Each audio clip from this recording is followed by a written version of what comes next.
жито, по ходах вистраждано все. Я знаю, інші гордовито прапороносець понесе.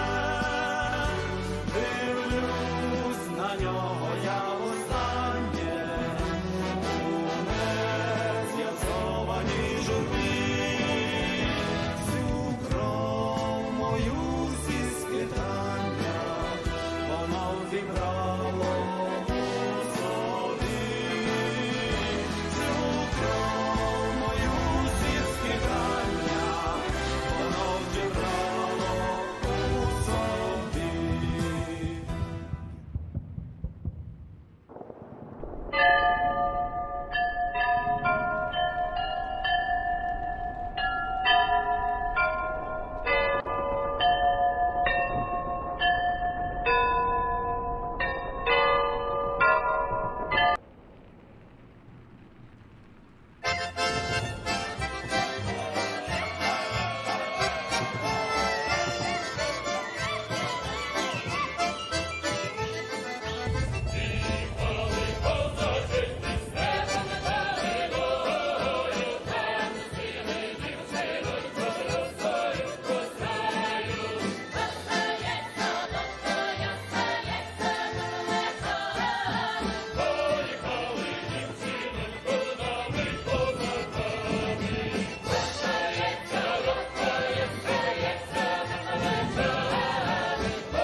Прийшли окупанти до нас в Україну, форма новенька, воєнні машини та трохи поплавився їх інвентар. Байрактар, Байрактар. Російські Поки танкісти сховались з кущі, щоб лафтем посьорбати довбані щі, та трохи у чах перегрівся навар. Байрактар,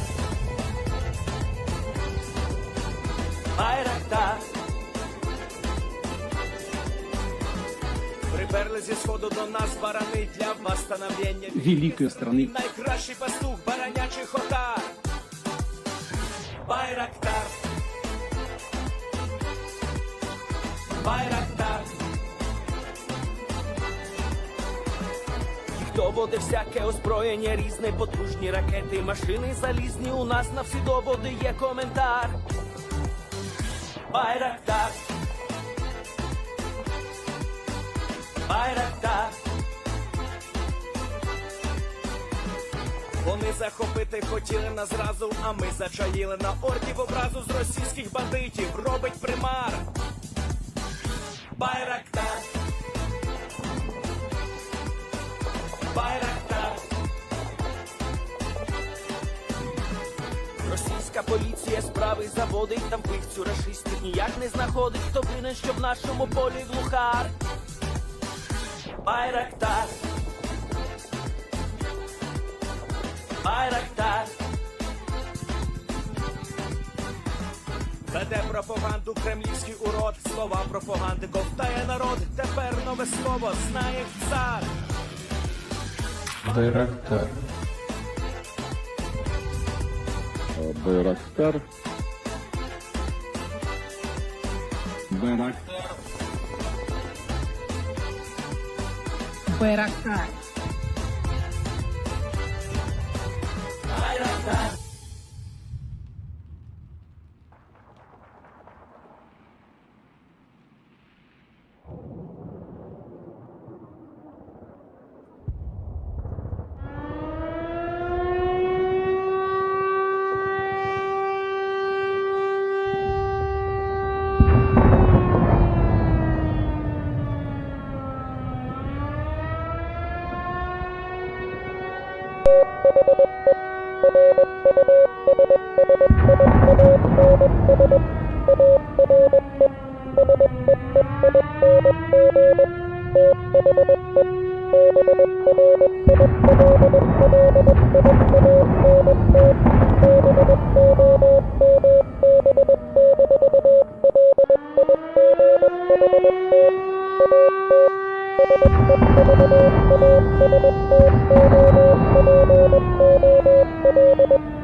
Yes.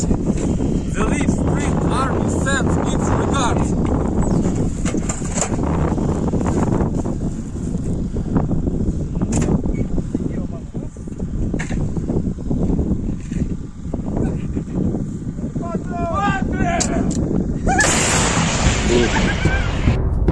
Ще не вмерла України ні слава, ні воля. Ще нам, браття українці, усміхнеться доля.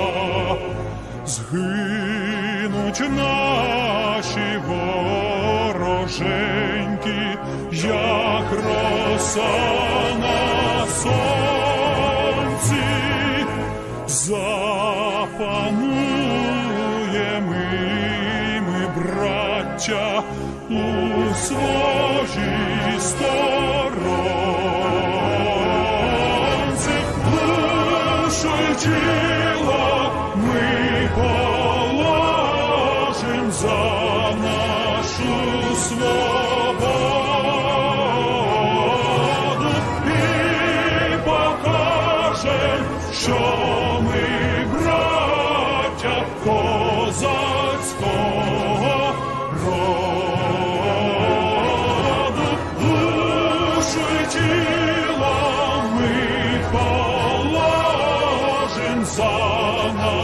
нашу свободу і покажем, що ми браття козацького роду.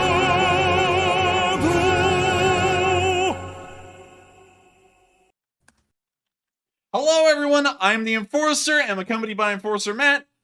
And good evening, everybody. It's Enforcer Matt, and welcome back to day 249 of the news. And of course, we're going to be reporting on the past 24 hours of the war in Ukraine, or should I more so say, the war beating the Russians up. It looks like the Russians cannot win no matter what, even in the middle of their own home ports within Crimea, as the Russian Black Sea Fleet was attacked at its moorings today and ended up suffering losses. You heard that right. Wake up the family, wake up the kids. The Moskva was the first but not the last. There are now more Russian ships that may be reaching the Moskva in the special underwater operation and telling them that things are going terribly. And so with that, before we get into any of these video clips, let me explain what happened, give a little bit of context to them before we see them. So apparently, we remember a while ago, and if I can pull this up, suicide boat,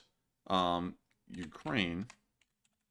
If a lot of y'all remember, and let me pull this up off screen, just in case if anything weird gets pulled up, this thing here surfaced on pictures a while ago outside of Sevastapol, on the beach, and a lot of people are wondering, what in the world is this thing? Is it some kind of a reconnaissance boat? What is it? And no one really knew. No one really had an answer for this thing.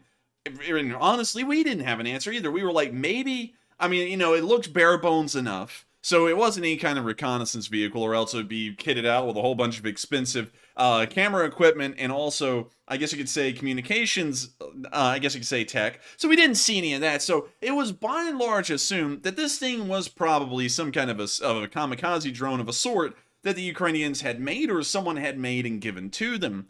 Well, we got the answer to that today, as several of these, I believe the number that we have gotten is around 9 of these things, sailed into Sevastopol harbor like a fleet and started to attack Russian ships. We can actually see one of these right here. This is the video that shows the camera from one of these kamikaze drones as it starts flying towards Russian ships inside of the Sevastopol harbor. And we can also see that as it's scooting along, a Russian helicopter is above it firing its machine gun, trying to stop it from reaching the ships in harbor.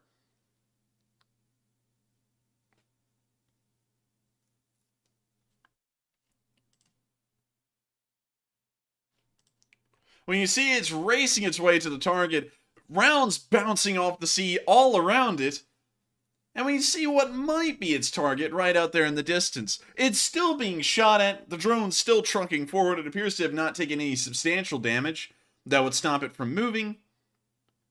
We now see that some kind of a depth charge blew up near it, and now it's passing right behind what appears to be a police boat. I wonder how clenched, Matthew, those policemen were on that boat when they saw this thing coming right for them. Probably a lot. And you see it flew right over their wake, and it's heading on into the harbor. Sadly, we don't get to see the end of this video from this kamikaze boat right here, but we do get to see another video, a really interesting one, from, it looks like, the shore. And I believe this may be no, this is the right video. No, wait a minute, hang on. Yep, I was right. It's not the right video. Here's the other video, showing one of them apparently reaching their target. It's a nice... Wait, did somebody jump off that boat? I see everybody in the chat saying that somebody jumped off. Wait a minute. Was someone jumped off the... Yeah, go back. Go back real quick. I didn't see that. Everyone is saying that someone jumped overboard. Let's go back and find out real quick. That one... I didn't see it. I honestly did not see it. I'll be shocked to see. So, it's flying up towards the boat. Wait a minute, hang on. Let's watch this again. Oh, right there! Right there! The man went diving, like, straight into literally the path of the little... That was a bad idea. Yeah, that was a bad idea. Let's see what happened there. So he jumped in the water. Oh my god, dude, they He got aimed ran it over. at him. They aimed it at him. They stopped going for the boat, and they're like, hang on. Ran the guy over. I wonder if he got smacked by it, or did he just go into the water and Oh dodge it? man, I mean, let's go back to the pictures here of this thing real quick, and let's see when you see the motor on it. I'm guessing that's the motor. It may be damaged considering that it looks beached itself. like maybe an inboard motor, so he probably didn't get like messed up by it or anything, but he definitely got bopped by the hull.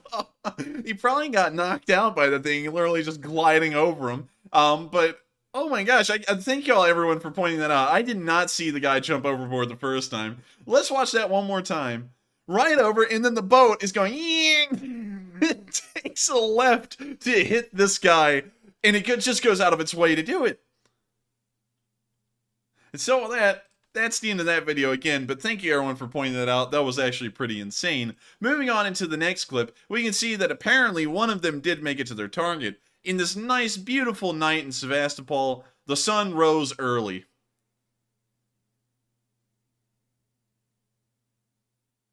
And with it, the Russian Black Sea Fleet disappeared like vampires. And so with that's the end of that little clip. But I gotta say, I don't know about y'all, but it looks like the suicide drones, the kamikaze drones, or whatever you would like to call them, did do a pretty decent amount of damage. We don't know the exact damage that has happened, but in this video, once again taken from the camera of one of these suicide drones, we can see that one of them got incredibly close to the Admiral Makarov. In case if y'all don't know, this outline right here is of one of Russia's more modern and advanced ships in their Black Sea Fleet. Let me pull it up, the Admiral Makarov. This is the Russian frigate, the Admiral Makarov. This thing was laid down in 2012 and commissioned in 2017, just about 5 years ago. Now, it is right under the fire of these little kamikaze drones, and I bet you the Russian government is wondering, why in the world is the Russian Navy losing to a country that doesn't even have a navy? And the answer is quite simple, it's just that the Russians are incompetent. When you see the little kamikaze drone making its way right towards the Makarov, we can't even see that the Makarov is putting up any kind of resistance for firing back, which is very funny as well. We now see it getting incredibly close to the hull, and then finally, it looks like right there, actually, the video cut out because it must have hit the Makarov or exploded alongside it, right there. And so now the footage is cut to another clip, and we now see what appears that might be the Admiral Makarov again from another angle.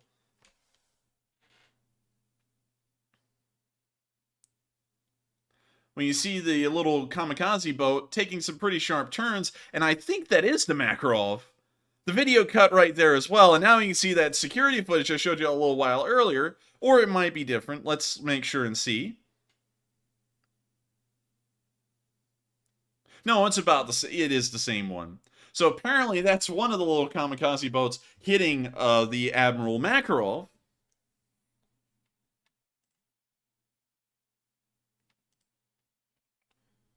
We can now see this drone as well, kind of scooting around. It looks like at a slower speed in the harbor, most likely looking for a target. We already know that it appears that two of them went for the Admiral Makarov. We can see what appeared to have been the hull of a ship right there, or it's right on the edge of the shoreline. You can see it kind of turning a little bit. It looks like it's scanning for a target to go and try and hit.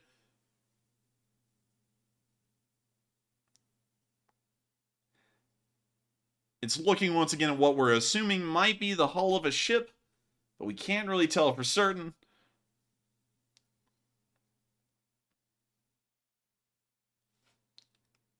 Wait a minute! Look how close this is a dock! That is a man! The kamikaze boat is literally just hanging out in a pier at the dock. Like, and no one's realized it yet. They're just looking at it like, oh, look, it's a small boat, it's a recreational boat. And they don't know that it's literally a large bomb that is a boat. We now see it flipping around, and that is definitely the hull of a ship right there.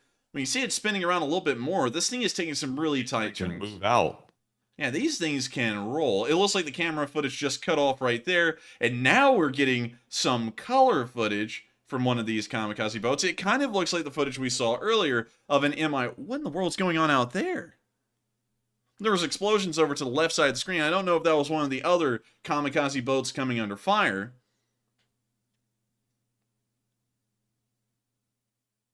See a lot of folks in the chat saying maybe that's what got the cursed bridge. I mean, looking at the thing, it's possible. It's kind of possible. We can now see the Mi-17 firing at the little kamikaze boat again. But, I mean, these things did damage from what we know. It was so bad that even the Russian governments came out today and stated that the Ukrainians had conducted an act of a war crime, pretty much. They made it sound like it was some kind of heinous act that they used drones to attack the Black Sea Fleet at harbor. It looks like right here, this kamikaze boat, once again looking at the footage again, it looks like it's going for some kind of a Russian landing ship. But I can't really tell you for certain because this camera is covered in droplets of water, so it's really hard to see anything. When you see the man diving again, and then the boat runs over him. And now we can see footage from on land on another security camera near some kind of a column at the port. Oh, wait a minute. We can see an explosion out there at sea. What in the world was out there?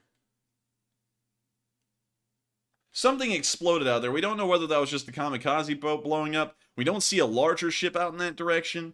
So I think that may have been one that the Russians destroyed. But the fact still stands that the Russian Black Sea Fleet just got bested again by the Ukrainians, and they don't even have a navy. That is the funniest thing about all of this, the irony of everything, is that the Russians have a full-scale navy when it comes to conventional nations. On paper, they have one. And for the Black Sea Fleet, it is a sizable fleet. And somehow, the Black Sea Fleet is losing to a country that doesn't even have anything larger than pretty much a small yacht, like this, like 30 or 40 feet long. It is the funniest thing, and I think that this ship, the Admiral Makarov, which in terms of naval years is a brand new ship, to think that it got hit somewhere around right here, it seemed, when we were looking at that camera footage, that looks like it may be quite extensive. Now, we don't know a lot about the suicide boats. We don't know if these things have a high explosive yield. We don't really know much about them at all, but we can see one right here, and based off of the size of it, it looks like we would really have to do a lot of math, and this is going to be a lot of assumptions right here that I'm making about this little kamikaze boat. I would assume that it probably had quite a decent amount of explosives in it, maybe 500 pounds-ish, you know, and that's a very big ballpark estimate. It could be a lot more, it could be a lot less, don't really know, but if that was 500 pounds of explosives that rammed into the side of the Admiral Makarov and then exploded, I would assume that this ship would be going under, or it is so heavily crippled that it has been rehabilitated for the entirety of this war. It will no longer be in use. It will most likely be in dry dock, going through a massive, extensive refitting and repair to try and get it back underway, but that won't happen over the course of this war, and we may have seen that the Ukrainian attack turned out to be incredibly successful in taking out more of Russia's capital ships, like the Admiral Makarov. Now, before we move on from this, another important thing to note is if we go and pull up Black Sea Fleet News, we can see that everyone's reporting on this, of course. It happened, from what we know, in the early hours of the morning when we were reporting the news last night. So about 2 hours after we got off or so, this happened. So, you know, crazy again to think that it was just that long after our stream last night that the Ukrainians pulled off probably one of the most successful port raids since Kronstadt in 1920. But let's see. Let's scroll through. You know what, everyone? It's time to do it. We gotta go where no one goes before. Russia Today. I wonder what Russia Today is saying about this.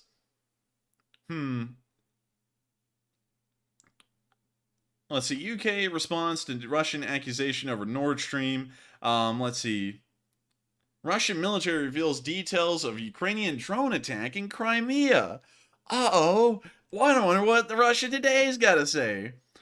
The unsuccessful Ukrainian attack on the port city of Sevastapol. We're off to a great start already. You can just taste the amount of coping that is already being written in this article. Early on Saturday involved 9 aerial and 7 naval drones, Russia's defense ministry said. The quote-unquote terrorist attack.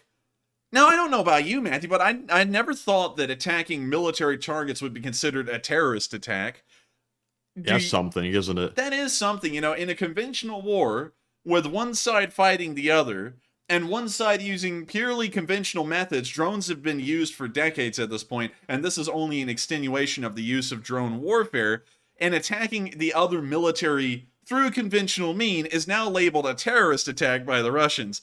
That right there, in case y'all don't know, let me allow y'all to translate Russian diplomatic speak into real talk. Whenever the Russians call anything that happens to their military a terrorist attack, that means that it's gone incredibly poorly for them, and they're now trying to cover it up and make it seem like they're the victim. Let's see, which targeted the vessel of the Russia's Black Sea Fleet, and civilian ships docked in the city. Oh, look, now it's civilian ships as well. We didn't hear anything about that until you go to Russia Today. It added that the Russian Navy ships had been involved in providing security for the grain corridor. No, they were not, which was set up to allow exports of Ukrainian food products from the Black Sea ports in line with the deal reached between Moscow and Kyiv with UN and Turkish mediation. All of the incoming drones were shot down by Russian warships. I would beg to differ. I think one of the videos we saw a little while ago showed one of them ramming right into the side of the Admiral Makarov. I don't know about y'all, but I think that may be an incorrect statement. We'll have to keep an eye on that. According to the statement, the attack result... wait a minute, hang on. Look at these contradicting statements right here. This is how Russian propaganda works. All of the incoming drones were shot down. According to the statement, the attack resulted in minor damage to the trawler vessel Ivan Golubets. How come all of them were destroyed before they could do anything, yet there was still minor damage sustained by one of them? Kinda odd. The preparation of this terrorist act and training of the military personnel of the Ukrainian 73rd Special Center for Maritime Operations has been carried out under supervision of the British experts based in the city of Ochakov in Ukraine's Mykolaiv region, the ministry said. Where in the world do they pull that out of their rear end? There are no Western analysts or of any kind of Western advisors in Ukraine at all. That's one thing that the West has made a massive red line on. We would never do anything like that. So where in the world are they getting all of these exact details when there's no proof of it? There is none. Information obtained by the Russian military suggests the same unit of the Royal Navy took part in planning, supplying, and carrying out the sabotage of the Nord Stream 1 and Nord Stream 2 pipelines in the Baltic Sea on September 26th. Don't you remember, Matthew, that the last time the Russians blamed someone for destroying the Nord Stream pipeline, it was the United States? Now the Royal Navy is the scapegoat? Yes, they're gonna pick anybody they can rather than themselves. Yeah, now they're trying to make all the pieces fit. Now they're going to go and say it's the Royal Navy. And if it was, huge credit to the Royal Navy. Earlier on Saturday, Governor of Sevastopol, Mikhail Rezhvis, said that the largest Ukrainian drone attack on the city since the start of Russia's military operation in Ukraine in late February. So pretty much what we can see here from Russia today is that things didn't go all too well, and with how this article is being written, we can get a good idea that while we may not get a lot of exacting detail on the amount of damage that was sustained by the Black Sea Fleet in Sevastopol, one thing's for certain, it didn't go well. If we read any Western articles written by anyone on, I guess you could say, our side of the pond or inside of our sphere, we can see that everyone's pretty much saying, yeah, the Makarov may have been lost already. For example, Forbes is just saying that outright and showing a picture of the Admiral Makarov right there. The excitement you feel when you spot... Anyways, that's a massive ad, jeez. But anyways, they're talking about how the Makarov was clearly hit and most likely sank, but we don't know for sure, and we'll be waiting for more news on it. But one thing's for certain, the Ukrainian Navy doesn't exist, but it does carry quite a punch, enough to actually destroy a decent amount of one of the largest navies on Earth, the Russian Navy. And so with that massive and great news in mind, we've now covered all of the Sevastopol news that we had today, and of course, I wish the Russian Navy the best of luck. Will they ever survive this war? They probably won't. They'll probably be getting out of Sevastopol on some dinghies, and that will be all they have left. And I'm sure the Ukrainians will destroy those as well. Oh man, like you know, I know that I'm kind of going on here a little bit about this, but let me show y'all what the Russians are going up against in terms of an actual navy.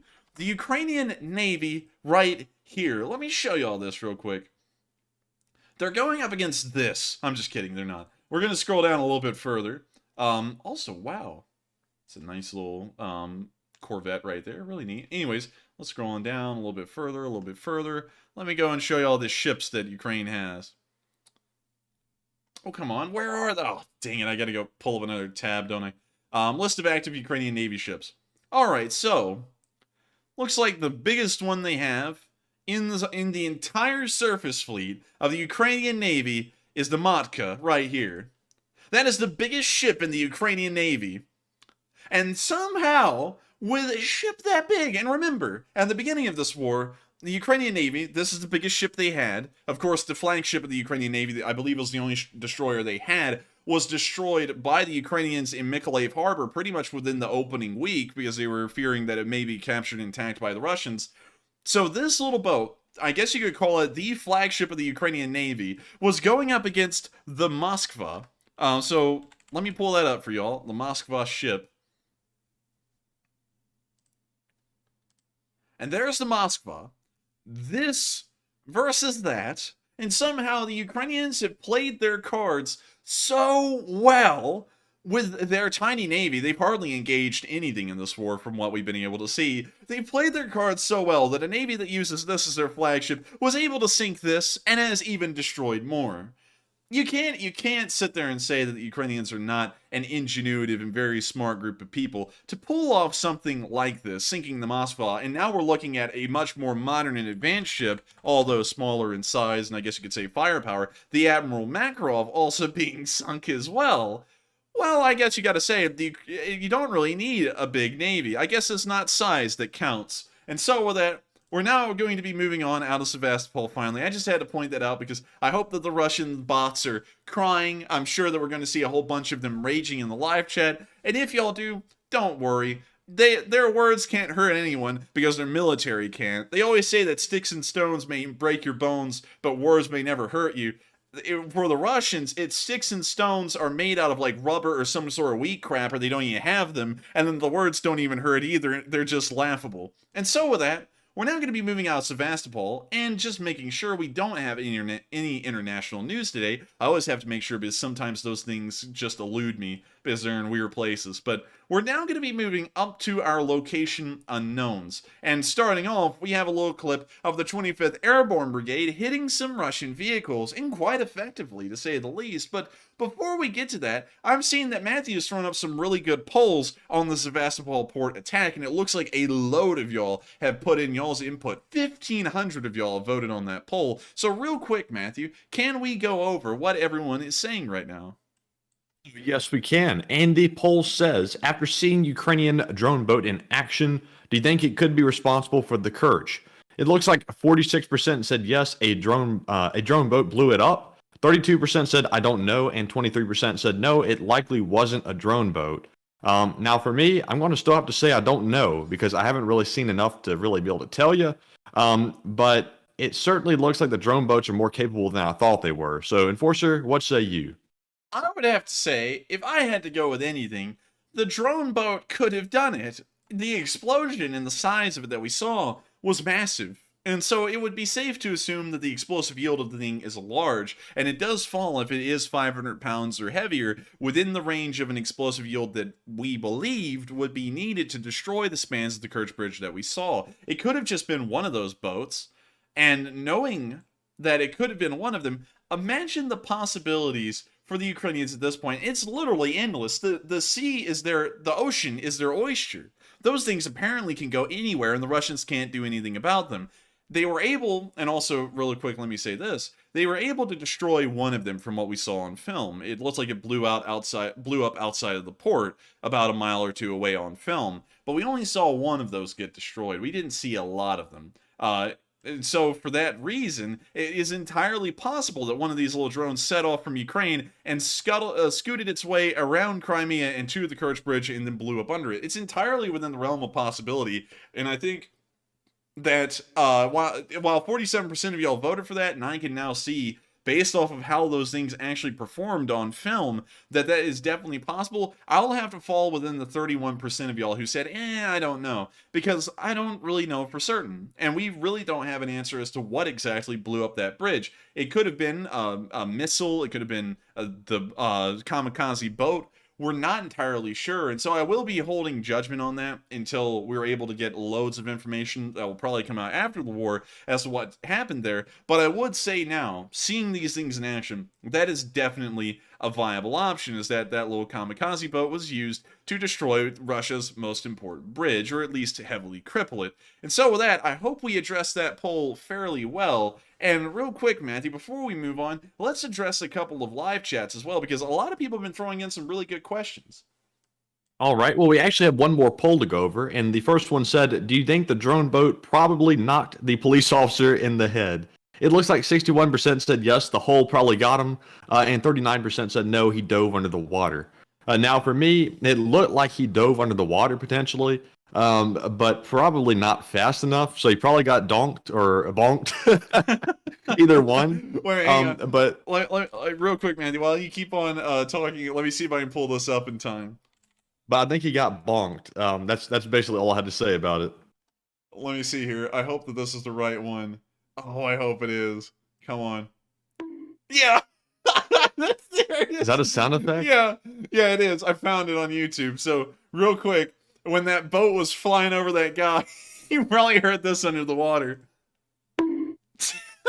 Oh, man. And so with that, I would have to agree with the 61% of y'all who said the hole probably got him. It wasn't the pointed very bottom of the hole. It was probably the side. But with that thing going like 40 miles an hour through the water, and your head also being in the water, I'm sure the guy probably got knocked out cold and was just floating around for a little bit out there while that boat was just still racing on its way to wherever it was going, doing whatever it was. And so with that, I hope we addressed that poll fairly well. And of course, before we move on out of these polls, and both of them have been really interesting and of course fun to cover, I have seen that a lot of people have thrown in some great questions tonight. And so real quick, let's cover a couple of them. All right. So first up from our super chats, we have a $21 donation from BL Parak, a channel legend, who says, minutes ago, Alexei Novikov, a great Ukrainian strongman, won the Rogue Invitational Strongman Contest. The Rogue Invitational is the most lucrative strongman contest in Slavic Ukraine.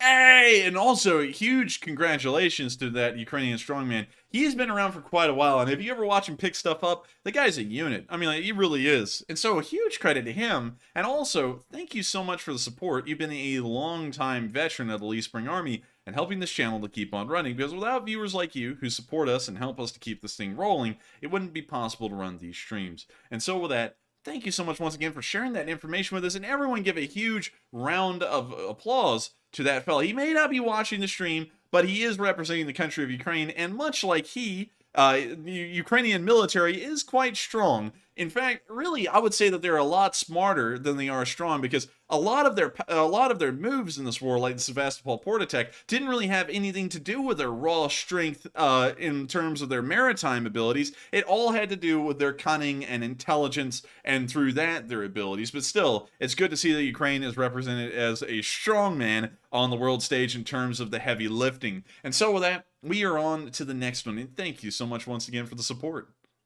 All right, and up next, we have a $20 super chat from SuperBonker9000. And Enforcer, that gave me an idea. Instead of saying the guy got bonked, like by the hull, we could say super bonked. Yeah, that would be great. I like that.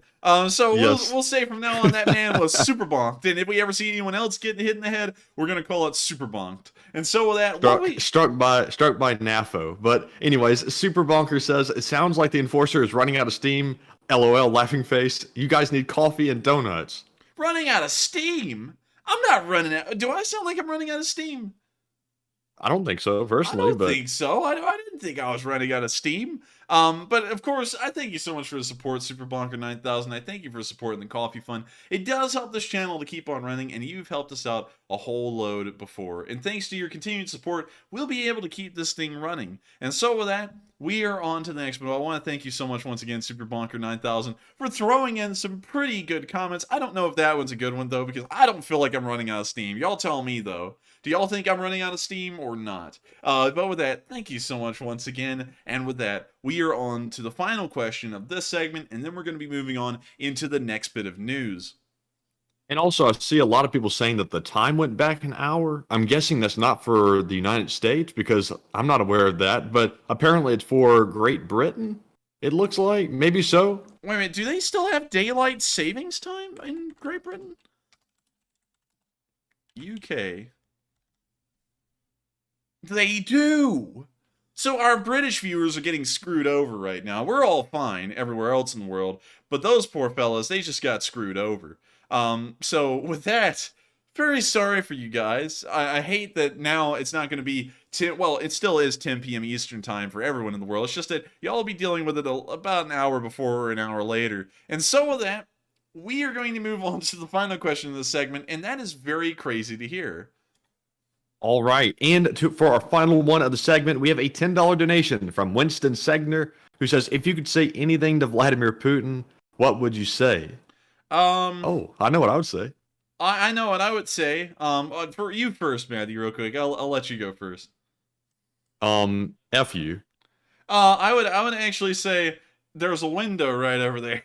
Hey, look, a window. The art of falling from windows. Sounds like a video. You know, that's a great idea, Matthew. In fact, just in case y'all don't know, quick, merciless plug, Matthew is having a video that is coming out on October 31st, and so am I. For the first time ever in this channel's history, we'll be having two videos, one from Matthew and one from me, come out on the exact same day. Mine will most likely be uploaded as a normal video. I'm not really sure when it'll be uploaded in the day, but it will be uploaded at some point. And then Matthew's video is going to be uploaded as a premiere at 10 p.m. Eastern time, like a normal stream. But keep in mind, everyone, that video is only going to be like, what, 5 to 7 minutes long, I think?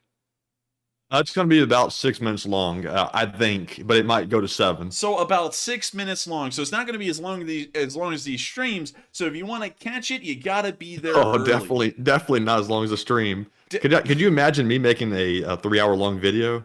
That would be horrendous. You know, Matthew, honestly, I wondered in the middle of the day and when I'm working on the stream and compiling the news and stuff, I wonder how in the world we do 3.5 hours a night of streams every single day. It's honestly, when you think about that, the logistical challenges of doing that is quite high, yet somehow we've stuck with it for 249 days, and we are not stopping ever. We are going to keep this going until the very end of the war. And so with that, we're now going to be moving on into the next bit of news, starting off with the Ukrainian 25th Airborne hitting some Russian vehicles. And they hit them quite well. When you see right there what appears to be a Russian BMP moving down this dirt road. When you hear some music playing in the background, and a Ukrainian tank, which appears to be right over here, fired and hit that little BMP. Now it's not a BMP. Or as we've always heard it before, a BMP. I don't know why in the world it's said like that, but for some reason the Russians always say it like that, and I think that's because they know that the vehicle is so worthless that it's not even worth pronouncing it at all. And so with that, we're now going to be moving on to the next clip of Location Unknown News, and once again, nice to see that the 25th Airborne is hitting them so well. With that, we're going to be moving on to the next clip, where you see that the Ukrainian drone was also hitting the Russians as well. Also, very interesting to see that the Ukrainian drone is called Perun. I wonder if that's a reference to the Perun channel. When you see it dropping the bomblet, and we can't really see the ground too well, but we can see the explosion and the outline of a vehicle right here. We don't know what kind of vehicle it is, but it is getting absolutely obliterated.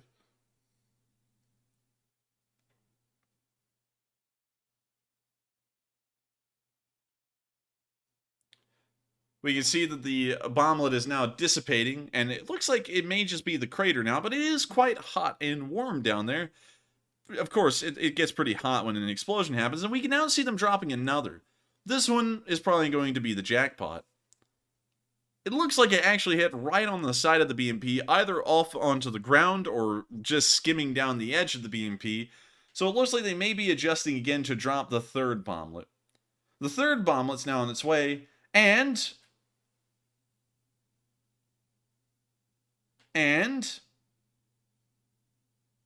okay, and the fourth bomblet's on the way. And boom goes the dynamite. Number 4 is a lucky number. They always say third time is the charm, but it looks like you have a baker's dozen when it comes to that rule, because the fourth one was the one that took out that BMP. And so with that, that's the end of that little clip right there. And I don't know about you guys, but doesn't it give you a little bit of a warm feeling to see a BMP on fire? I don't know about you all, but it's nice to see that the Ukrainians are continuing to push the Russians out of the country and making sure to inflict enough damage on the Russian armed forces that holding the ground is no longer a viable option. Moving on into the next clip, we can also see that the Ukrainians have started to make fireballs. Fireball is an alcoholic drink. The only reason I know that is because someone told me that it tastes like absolute rancid gasoline. And we can see here that the Ukrainians have found out to make Fireball, but not the alcoholic kind. It appears to be the alcohol-free variant, but still, they did make Fireball. Right there. And that is a Fireball. Michael Bay right now is just wanting a little bit of that action right there with that kind of Fireball. But it looks like the artillery hit dead on top of that Russian tank, and it's now caused enough damage that subsequent cook-offs are happening, destroying what's ever left of the inside of that tank. It also looks like a T-72B3. Smoke is coming out of everywhere. The engine bay, the rear exhaust, the side of the tank near the tracks. And that tank is done for. And so with that, that's the end of that little video, and it's very good to see that this little T-72B3 will never be a T-72B3. It's going to be road art. And so with that, we're now moving on into the next clip of Location Unknown News, where we can see why the peon is apparently called the peon, because when it fires, and you're looking at it from a certain angle, it looks like a flower. Look at that. What a beautiful flower. That's pretty cool. It looks like an oil painting. Yeah, it kind of does, doesn't it? And I wonder... Peony... Let's take a look at peony. At the peony. That's what this is named after, pretty much, is the peony flower in English, and that's what peon pretty much means in Russian or Ukrainian, and that's what this artillery piece is called. And you can see the flower, if you want to call it that, right there, and you can see the peony flower right here as well. Honestly, it does look kind of similar. I don't know about you, Matthew, but I think I see why they came up with that name for it. Yeah, I think so. Yeah. And so now we know why they call it the peon, or the peony in English. And so with that, that's the end of that nice little clip. And it's good to know that the Ukrainians are planting sunflowers, if y'all know what I mean, you know what I mean, across Ukraine, and they're also planting peonies as well, one at a time, a little bit larger than normal. I believe these things would be called freaks of nature here in America, but in Ukraine, this is called victory. With that, we're now going to be moving on into the next clip of news. Of course, nice to see that little picture. And we're going to be taking a look at a dry MRE. A very dry MRE, from what we can tell. It seems that it may be even drier than a Popeye's biscuit, and that is very hard to get to that level of dryness. You can see this Ukrainian soldier getting his MRE out. And getting down for a second as the artillery falls. And trying to eat whatever the hell is in that MRE, and it just looks dry. Ой, бля. Осколок в окоп прилетел. But it is hot, though. You can see a little bit of steam coming off of it. Не дают поесть нормально.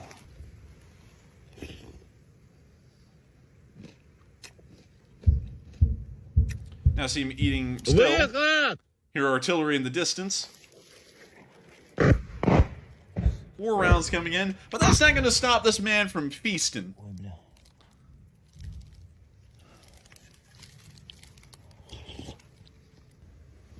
Полос пшеничный запалил.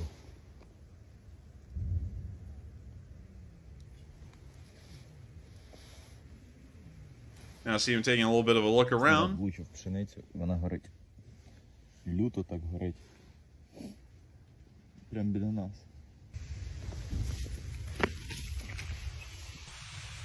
We now see him taking the camera and showing us what appears to be a small fire that's right out in front of the trench. You now see the smoke enveloping the Ukrainian soldiers that are in the small, very shallow frontline trench. O kurwa.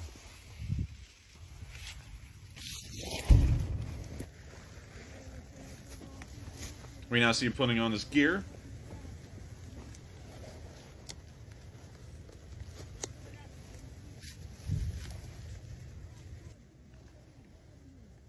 Now you see him putting on the helmet. An actual proper helmet, a Kevlar helmet, unlike the Russians who get steel helmets.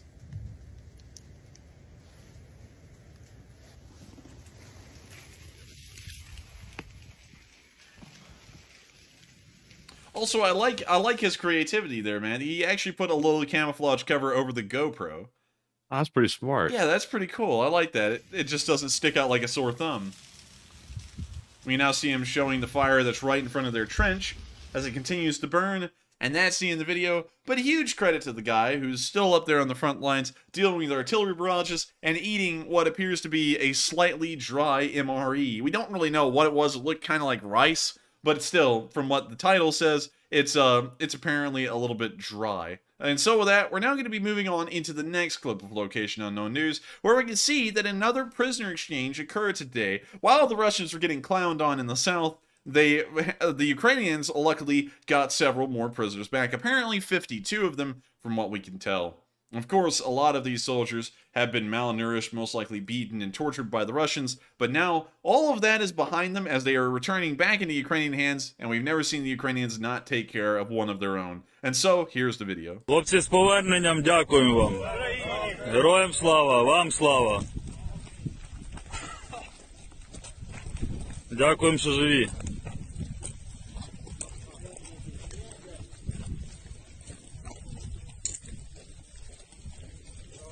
Героям слава, вітаємо в Україні. Дякуємо, що живі. З поверненням. Дякую, що витягнули.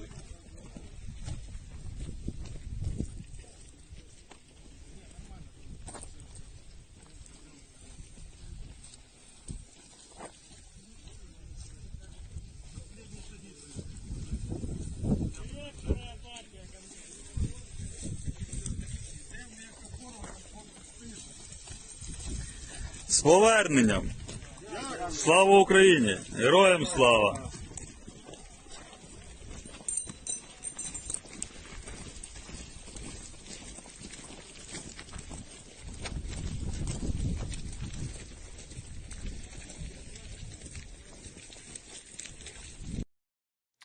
And with that, that's the end of that video, but it's great to see that the Ukrainians are getting some of their own back through prisoner exchanges, and that these 52 soldiers will no longer be tortured and subjugated to poor conditions by the Russians, and are now once again inside of Ukraine, which is still being defended by great men just like them. Great men and women just like them. And so with that, we're now going to be moving on into the next clip of Location Unknown News, and now that I see this title that I wrote down for it, I remember what this was. Y'all are about to see the Ukrainians decide that this guy is walking a little bit too slow and they're about to speed him up. And so with that, here's the video. I would play this music because it's hilarious, but it is copyrighted. When you see the soldier walking along the dirt path and the Ukrainians are watching him from above, but here in a second they're about to decide that he's walking a little too slow and he needs to pick up the pace. And that decision was made right here.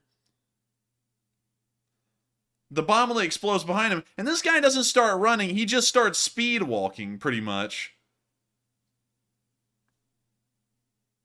So it looks like he didn't get injured, but I think he got the message that he needs to hurry this up because they're tired of watching him walk around down there. And so with that, that's the end of that little clip, and also a quick lesson as to why you don't follow a beaten path. That Ukrainian drone, all it had to do was fly ahead on the path and drop the bomblet in advance, and it pretty much fell right behind him. But with that, we're now going to be moving on into our next clip of Location Unknown News, where we saw a crab on the move. Of course, the Ukrainians have lots of crabs. Usually they are not really that spreadable. The Ukrainians and the Poles have crabs, but we haven't seen the Russians get any crabs yet, although the Ukrainians are constantly trying to give at least some of it to them. And so with that, here's the clip. I have to mute that real quick.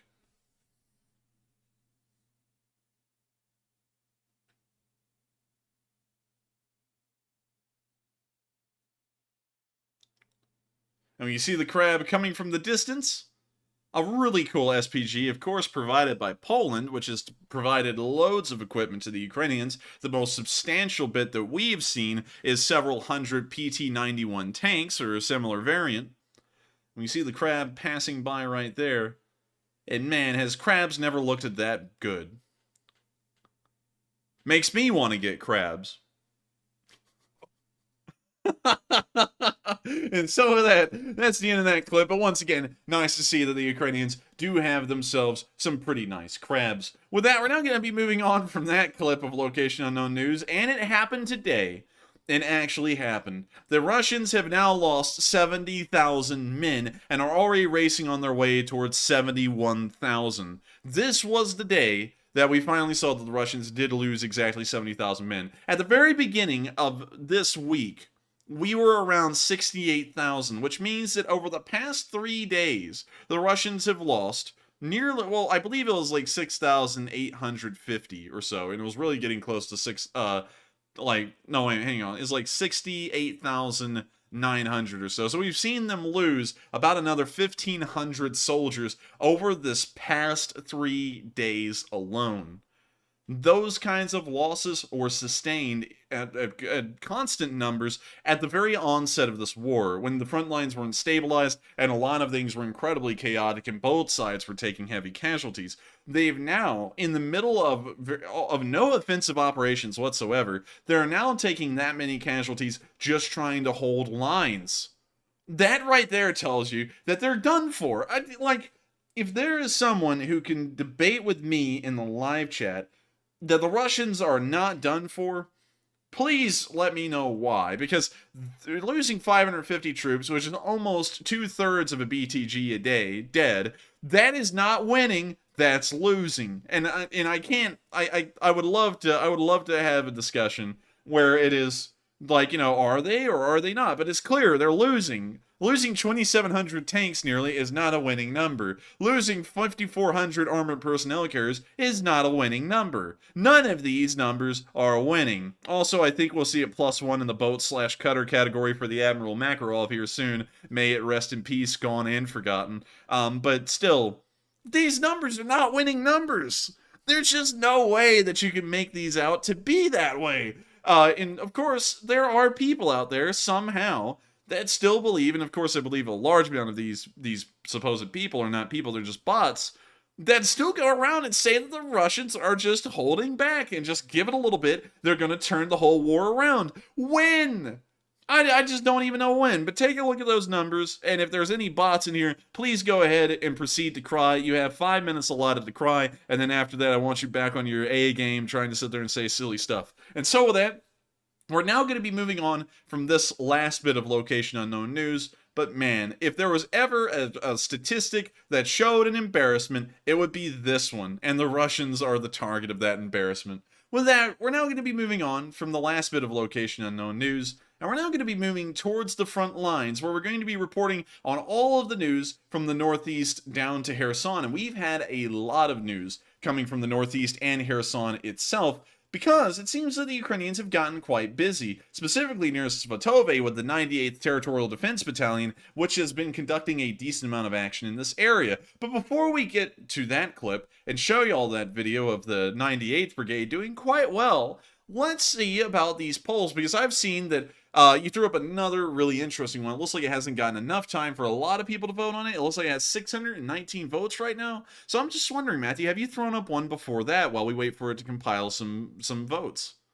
And yes, I have. And the first one said, do you think covert NATO forces have been quietly operating within Ukraine throughout the war? And this is something that I've been thinking for quite some time, and something I've heard from a lot of people. Some people are strongly against it and some people aren't, but it looks like the poll is almost neck and neck, actually. It looks like 36% said yes, it's very likely, while 36% said no, not likely, and 28% said possible.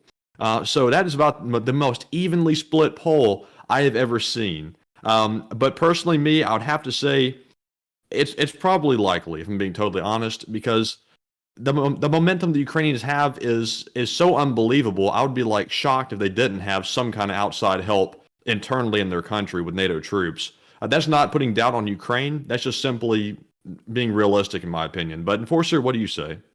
I would have to say I'm really on the fence on this one, and I'm starting to throw out this answer a lot, but this is a really big gray area because, one, if there were Western, I guess you could say, forces in some kind of advisory role in Ukraine, then, well, I guess, maybe for infrastructure reasons, why would the Ukrainians be shipping out tens of thousands of their, I guess you could say, drafted recruits, drafted citizens to countries like Britain and Norway to receive training? And of course, that may be excused just by raw infrastructure. You can't, obviously, the Russians can't missile attack a training base inside of the UK or Norway, and also those bases have the equipment and also the leeway to be able to train the large batches of Ukrainian soldiers that they need. So that may be a reason why, but also another reason may be is that Western forces are not in Ukraine, and therefore Ukrainian forces have to be sent to the source to get any kind of information or training instead of the source coming to them. That may be one explanation in one hand, but on the other, it would not make any sense to completely rule out the possibility that Western forces or advisors are in Ukraine to some degree. Of course, it would be kept on the lowdown if it was the case. Of course, for example, in Vietnam, there were U.S. advisors that helped out the Vietnamese before we got heavily involved after the Battle of Ai Drang in 1965, which also y'all may remember in the movie We Were Soldiers, which was about that specific battle. Also, if you look at Afghanistan, not during the 2001 invasion of Afghanistan, but during the 1979 invasion of Afghanistan by the Soviets, it did not take long for some kind of American, I guess you could say, I don't really know how to explain this, American forces? I mean, if you want to call the CIA a force, which wouldn't really be that far out of the question, I guess you could. It didn't take long for us to get into Afghanistan and start helping out the Taliban. Well, not the Taliban. At that point, it was the Mujahideen that was fighting the Soviets in Afghanistan. So, in those instances, honestly, you could say that with the historical precedence there, that if there is a war going on that the United States or the Western world has a vested interest in, there are most likely some kind of advisors there helping out in some way. It's just Enforcer. Here's what I want to add. I see a lot of folks saying that they're just advising the Ukrainians, but here's what I think. If we're going to have troops over there, they're not going to be in United States uniforms. They're going to be in plain clothes, or they're going to be blending in with the Ukrainian military. So we're not going to know where they are, how many are over there. The Russians aren't either, unless they have spies that somehow know that information, which I really doubt it. But no, I think there are people over there that are posing as either Ukrainian soldiers that are NATO soldiers, or at least from the United States in some capacity. They could go over there under the guise of foreign fighters, like we've sent over in the past.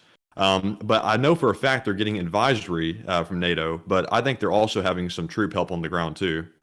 that may be the case, although that's entering a lot of gray area right there, for me, because it's one thing to support them with arms and training and such and have advisors behind the lines in non-combatant roles, but in advisory positions. It's another thing to have soldiers on the front lines fighting for Ukraine that are actual, I guess you could say, U.S., like currently serving U.S. military, and then not get any kind of problems if, for example, they were captured or killed, and then that information was found out after the fact. That could cause a lot of diplomatic backlash.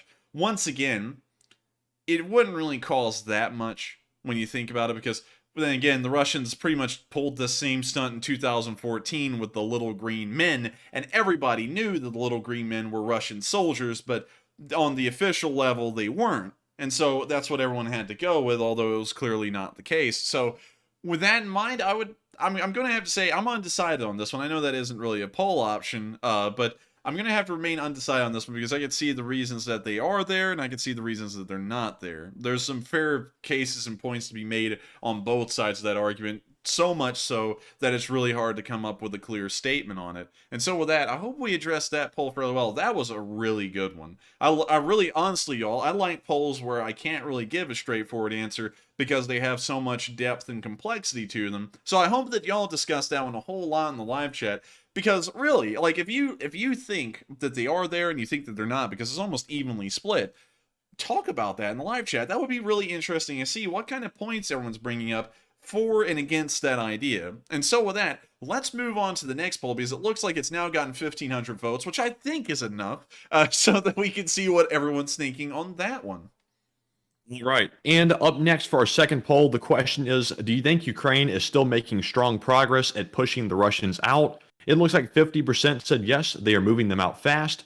43% said somewhat, maybe slowing down a little bit. And 7% said no, Ukraine's momentum is slowing.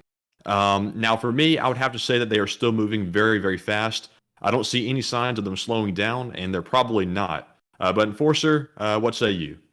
I would say right now, actually, I would have to go with 43% that said somewhat maybe slowing down, because we have not seen a large Ukrainian offensive get pulled off here in the last 2 to 3 weeks. It appears that the front lines have fallen stagnant for now, most likely because the Ukrainians are trying to resupply their forces and prepare for the next offensive, which does take a decent amount of time. But with that in mind, and of course thinking of all the historical context I could bring up showing that that's most likely the case, they are still moving at a rapid pace, especially for the size of their military and what they're going up against. Although we know that the supply side of the Russian armed forces is terrible, the number side is much larger, and they're still dominating on the Russian military. So for that reason, I would actually have to change my answer that I started off with initially and still say that they are moving them out fairly fast. It's just that sometimes when you look at it like right now, and the front lines haven't really moved a lot in 2 weeks, you think, man, the Ukrainians are getting bogged down, but they're really not.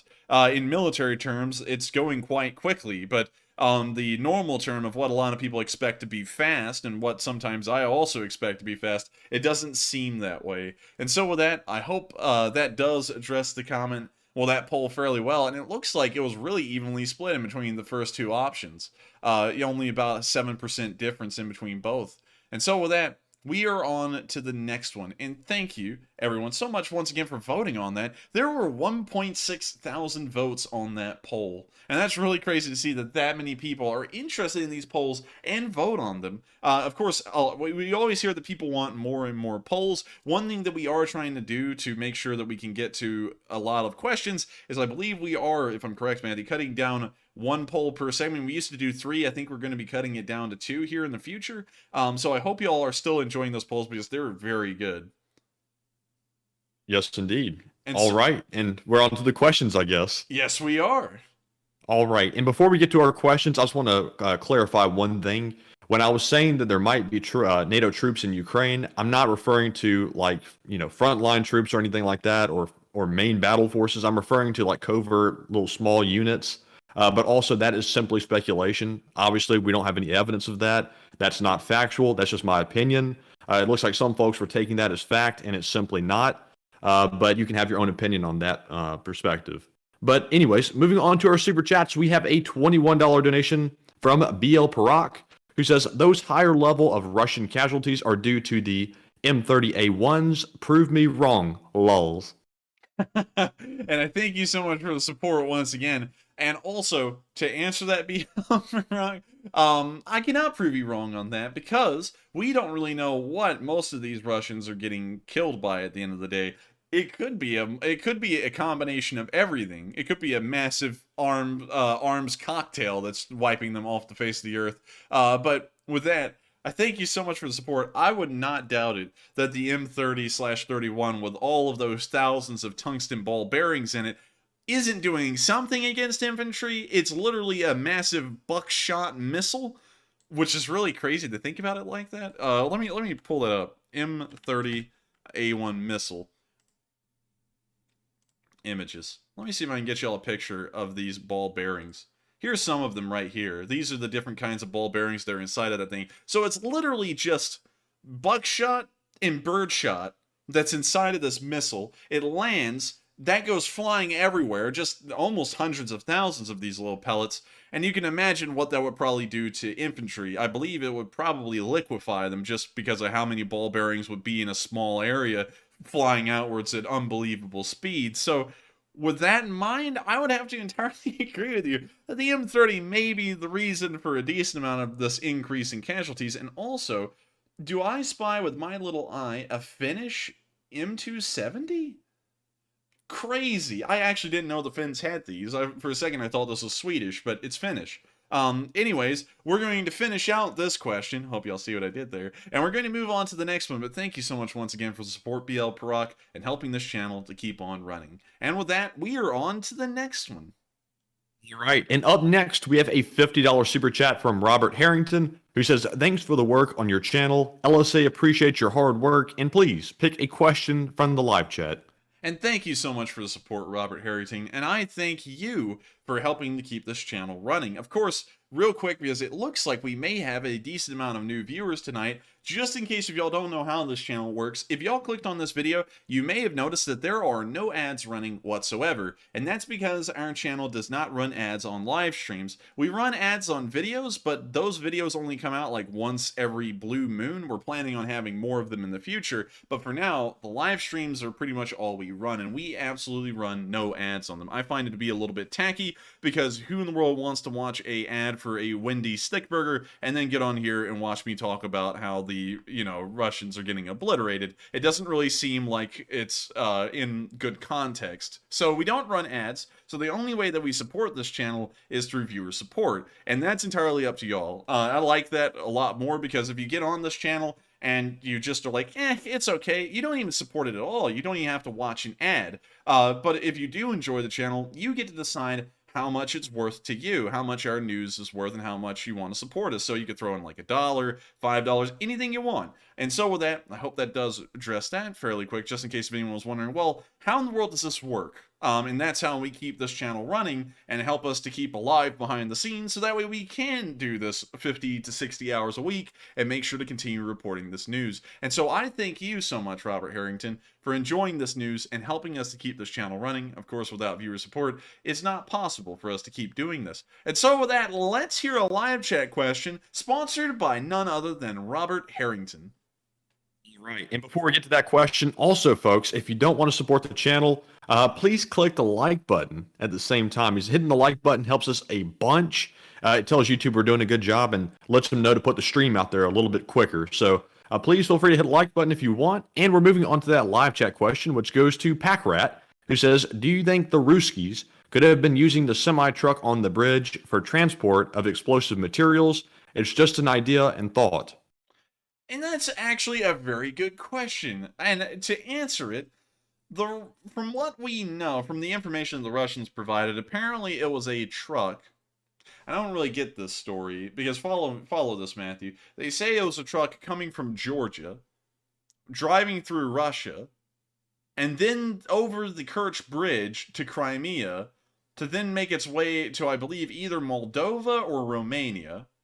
Wouldn't it have made a lot more sense, if that was the case, for that truck to travel from Georgia through Turkey and then up into Romania or Moldova, considering that this isn't an active war zone? This is. That didn't really make a lot of sense to me when they said that a while ago, but it may be the case. We're completely throwing that story out the window because it doesn't even sound real.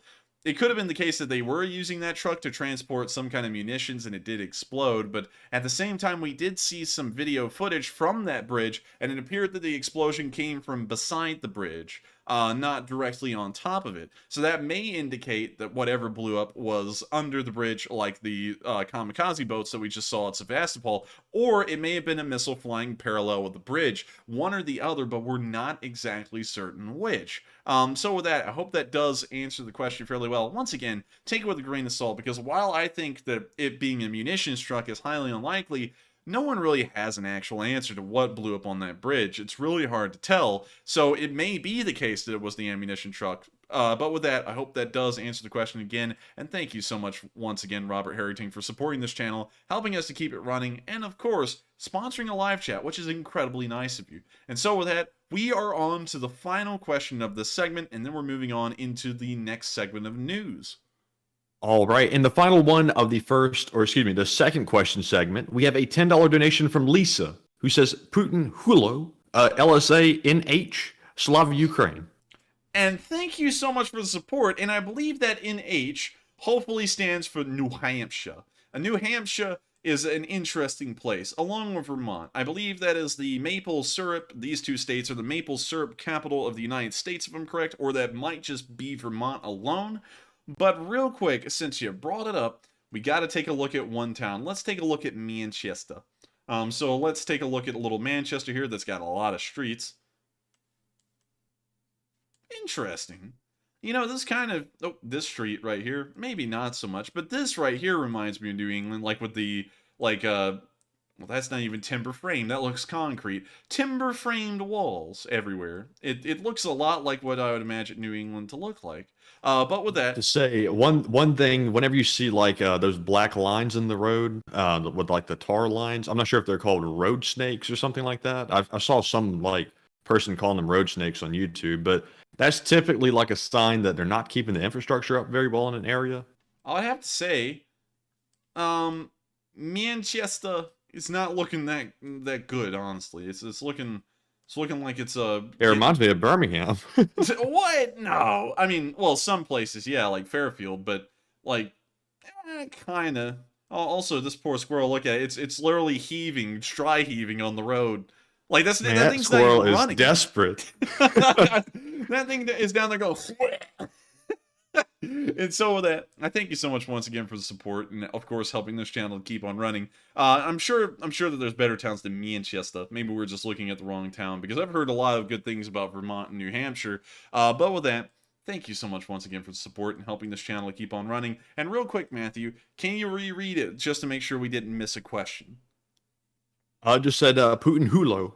Oh yeah, Putin Huilo, and in case you don't know, Huilo. yeah, that's a curse word in Ukrainian. And so Whoops. thank you. Oh no, it's fine because I don't think YouTube censors pick up on that. And so with that, thank you so much once again for the support and also helping this channel to keep on running. And with that, we're now going to be moving on into the next segment of news, starting off with the video we were talking about just a little bit ago of the 98th Territorial Defense Battalion pulling off some pretty impressive stuff in the area of Svatove. And so, here's the video.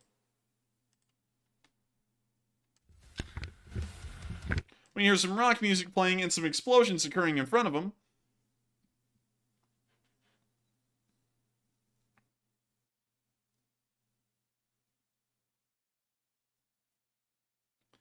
And you see them dragging off one of their wounded comrades.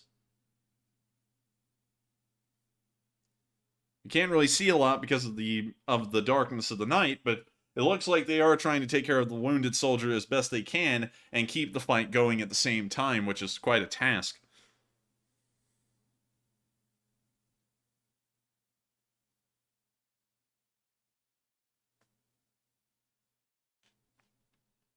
Yikes.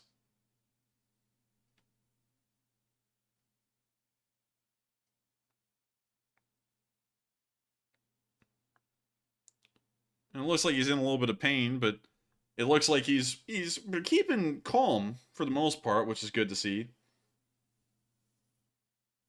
And of course, the soldiers have a lot of camaraderie in between them. Of course, a lot of high spirits. And we can see even here, it looks like he's still trying to hang on the best he can.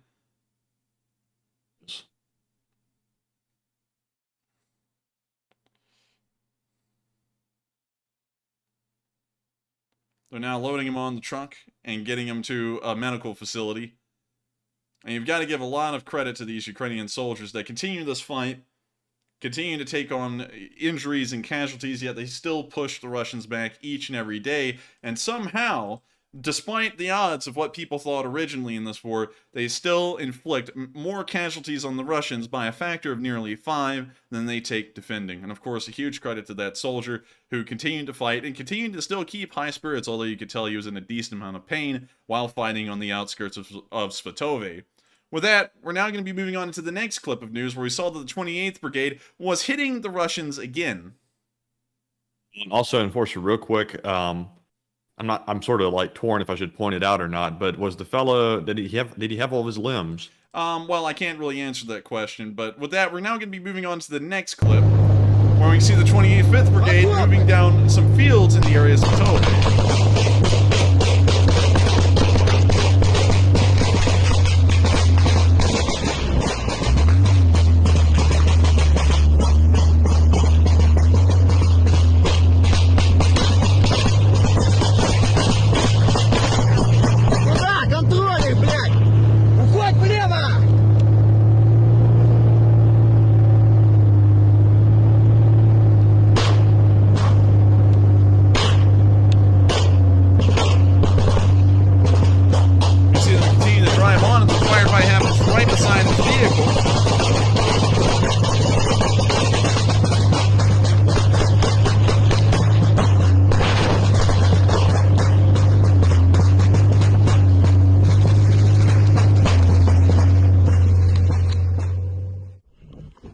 now see the footage just skip forward to another part of the front lines. They've now dismounted from the vehicle and from that crazy drive-by.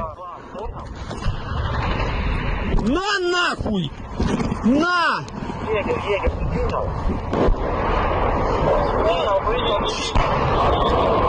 Here's some Ебали artillery по going танку. off in the distance.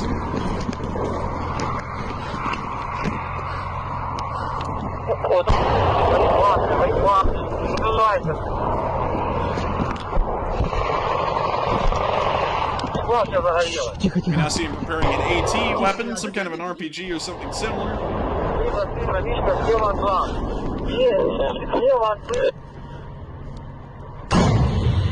Now see him firing the AT gun. Sounds like he may have hit it. And I think from his cheering we can tell he can.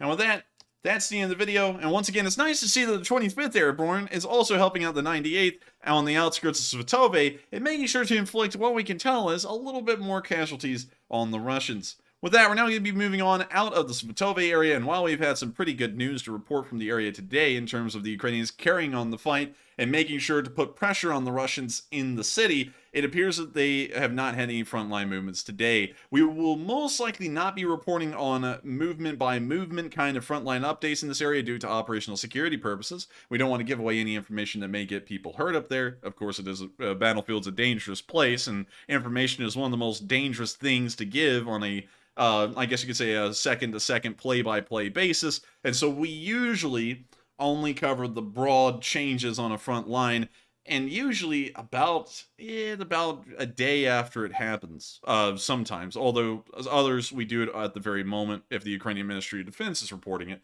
And so with that, we're now going to be moving further down the front lines and to the area of Chernopopivka, where we saw that the Ukrainians conducted a pretty neat turret toss.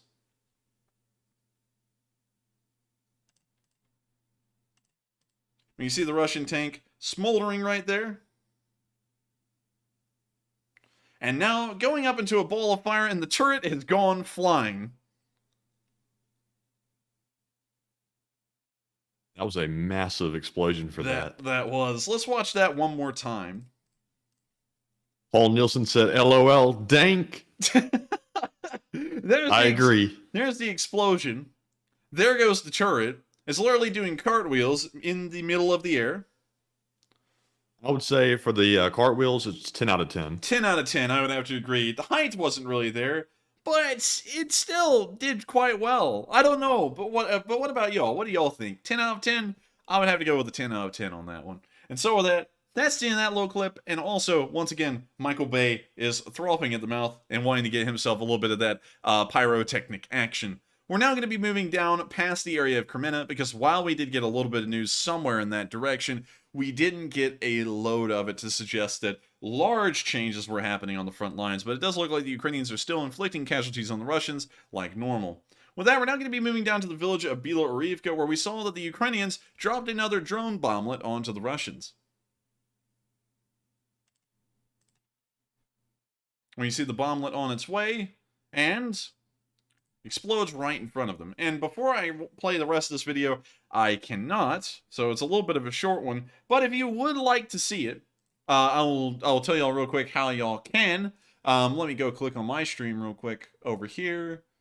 Then let me go mute it right there. So this is about to get very trippy for y'all, but y'all are watching my stream as it has a delay. Y'all see about 30 seconds after what I'm doing. If y'all go down here into the description on this video and click show more, and I really don't like the way this has been set up now by YouTube, but you can see all of our links. You can see a link to our merch store, you can see a link to United 24, you can see a link to our Discord server, and you can see a link to the Day 249 map. If you click that link, the very last one, boom, you get right on this map, and you can click on every single one of these, and then click on the links, and it'll send you to the exact video we're watching on stream. And so with that, we're now going to be getting back to that video. We're not going to be playing the rest of it, but if y'all do want to see what happened, make sure to go click on the exact same one. It's this marker near Bilo-Orivka, outside of Severodonetsk and Lysychansk. And with that, we're now going to be moving further down the front and into the area of Verkno-Kamyanka, where we saw that the Foreign Legion had a little marksman in a building, and everyone was hanging out and just having a nice good time while he was trying to get the job done. And so, here's the video. Oh! Wind it! Good, but a little high. Oh, you cleaned that fucking car out there, though. How do you tell a British man's in the building? A little high. Oh, you cleaned that fucking car out there, though. That fella sounds like he's from Manchester. My British viewers, where is that British man from? Yeah, of course someone's about to say Britain, duh, but where in Britain? No, stop, civilians. I see you guys are having fun. 40 meters back to us. What did you say? 40 meters back to us. Wow, wait a minute, they didn't even show us this guy until the very end? They kept on showing us, like Mr. just, like, marksman over here with his stuff. They didn't show us the guy who had the whole net and everything just right beside him? What in the world? I feel like we got gypped. Back to us. You need to move. That shit was too long. Yeah. And so that's the end of the video, but it's great to see that the Foreign Legion is still around, and they're still going at it, and, of course, it's nice to know that a lot of foreigners that were not from Ukraine stepped up to help the Ukrainians fight in this war, and they have been doing an incredibly good job. A lot of these guys have training in Western militaries, and so by that mark, they are far above their Russian counterparts that they're currently fighting against, and they're most likely doing quite well, although we only get the occasional information here and there about the Foreign Legion. All I know is that I wish them the best of luck, and there are a couple of Americans and specifically Alabamians from my home state that are currently in the Foreign Legion. And so best of luck to all of them, and of course best wishes to the Alabamian Foreign Legion members. With that, we're now going to be moving out of this area of the front lines west of Lysychansk, and while we have seen a little bit of activity here, we haven't seen a large amount of frontline changes. Of course, as usual, the front line has been remaining stagnant in this area as well. However, we've moved down into the direction of Bakhmut. We could see that a Wagner soldier got knocked out.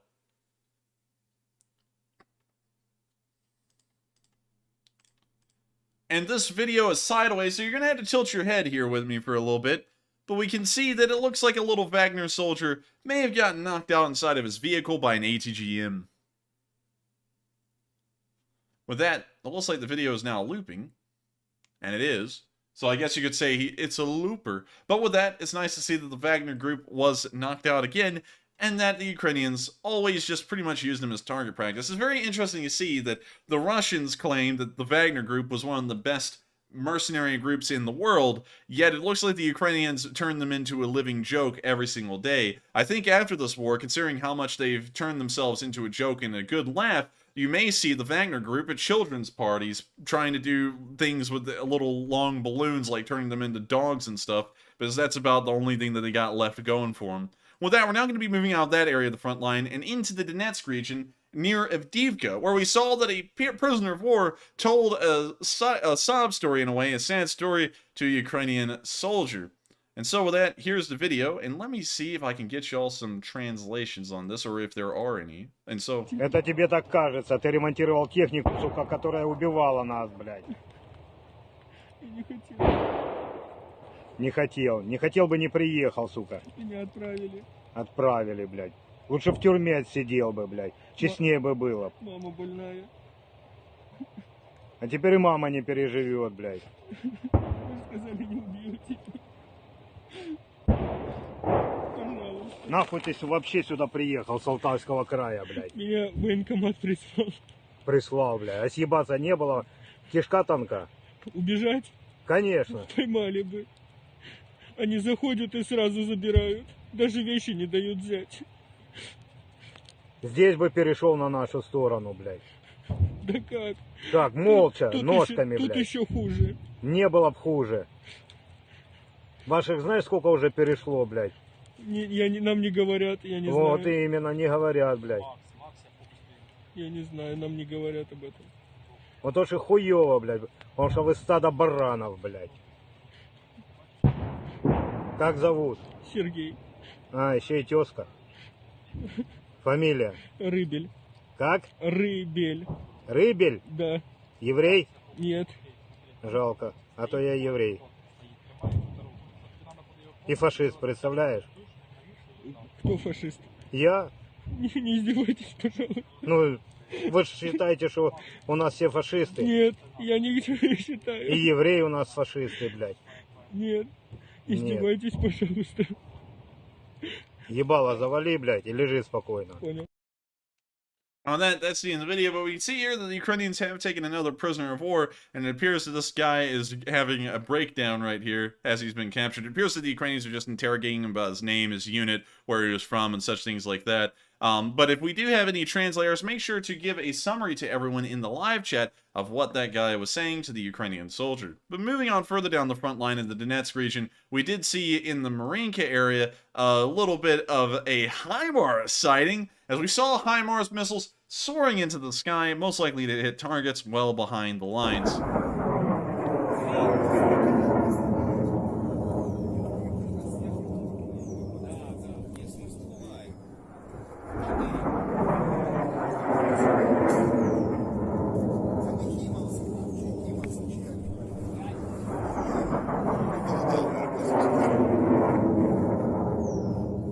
When the world's that whistling noise, it almost sounds like one of those little bottle rocket things you shoot off as a kid on the 4th of July. Do you hear that, Matthew? Yeah, a little bit. Yeah, let me play that one more time. Right there.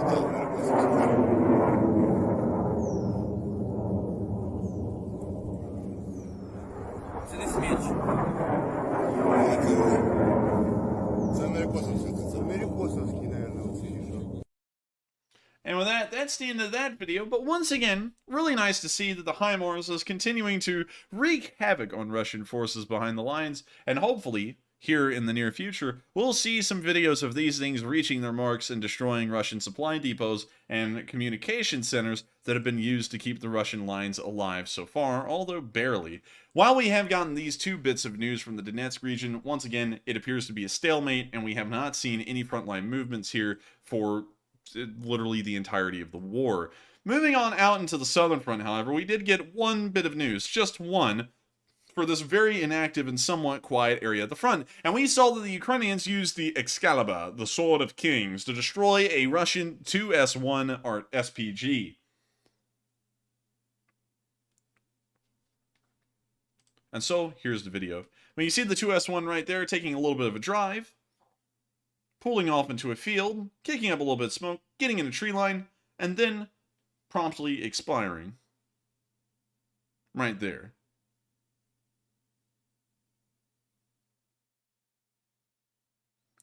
We now see the smoke clearing out of the way, and that SPG is gone. If anything causes an SPG to explode like that, it is a goner. SPGs have paper-thin armor. They have really no armor to speak of. And so if anything punctures the cab, it will be only a matter of time before the entire thing burns to the ground. And so the Ukrainians have claimed another Russian artillery piece. But of course, with that in mind, there has not been any other news to report from the southern front, and it appears largely static. Moving on over into Kherson, however, we have gotten a decent amount of news here as well. First, we've seen another captured vehicle.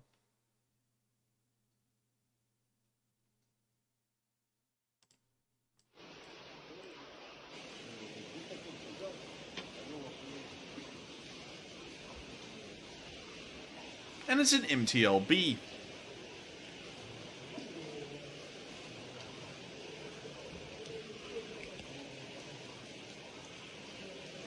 You see them taking a look at it, and it looks largely intact. We can also see that they put on the front of the MTLB DAR. I don't know why they put TAR on the front of the tank. And it's also tap. Oh no, in Russian that would be tar. That P is an R in Russian. But it does like a UFC reference, like, you know, to like tap out, like tap. Maybe, I don't know. What do y'all think about that in the live chat? But I'm reading it as tar. Maddie's reading it as tap. What is it? We can also see that they wrote up here shu de. Shu-D. I don't know what that means either. So let us know what this all means right here.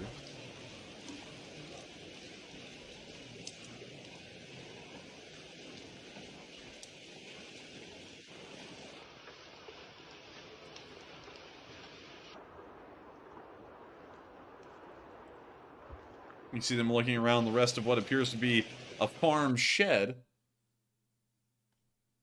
And so with that, that's the end of that video, and we're now going to be moving on into the next bit of news further down the line, where we saw that an L119 came to the rescue and was able to knock out a couple of Russian units. Specifically, really, just a 120mm mortar right there that we can see a Russian crew tirelessly working on in sped-up footage. They can work on it tirelessly all they want, but one thing that they just can't do is hide it from the Ukrainian army. It's now being hit by an L119 several miles away, and it looks like it's making good, quick work of this 120mm mortar.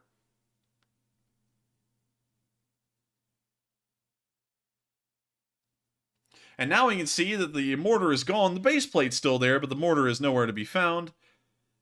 And we can now see what appears to be probably a... No, actually that is the 120mm mortar, once again obliterated.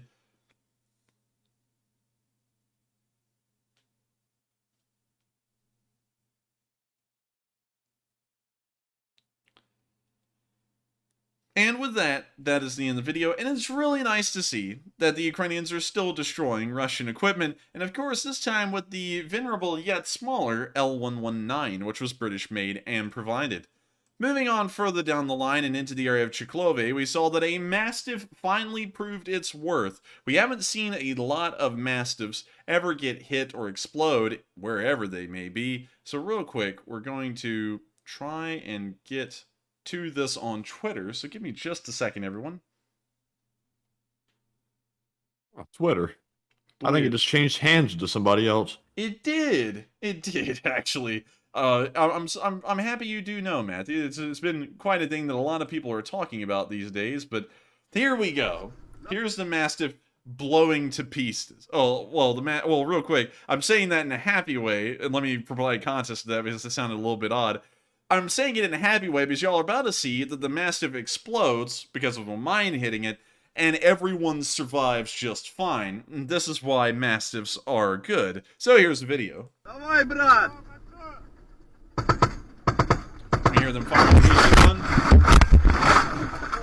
We hear a pretty loud commotion. На мине! Мина!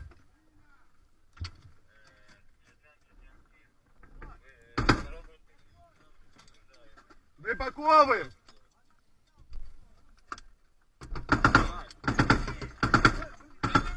Куда идем? We hear the machine gun continuing to fire. They're now opening up the rear door of the Mastiff. And hopping out, we can see them all lying prone on the ground.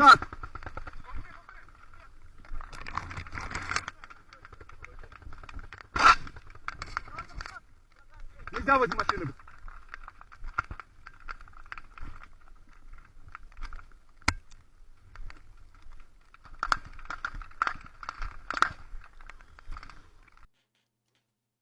And with that, that's the end of the video, and once again, to recap, this Mastiff ran over a mine, and everyone inside survived. You could not expect the same thing from anything in the Russian armed forces. We've seen everything they have get destroyed by mines. The Mastiff, however, much like most MRAP kinds of armored cars, survived the blast. Which is why I thank the British, and I bet a lot of these Ukrainian soldiers thank the British for sending over such a good piece of kit that can save soldiers from such terrible situations.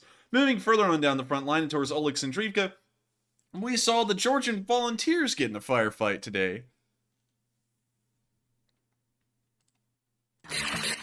Also, we got a mute because of music, I believe. Let me check. Yep, that's like some kind of dubstep or something. You see the Georgian moving on by the others as they continue the firefight. We now see him turning around and firing towards the Russians again. Can't really see a lot. His sleeve is obscuring a decent amount of the view. We now see the Georgian Legion that was in front of him now moving back behind him. It appears that they may be conducting a withdrawal from this tree line.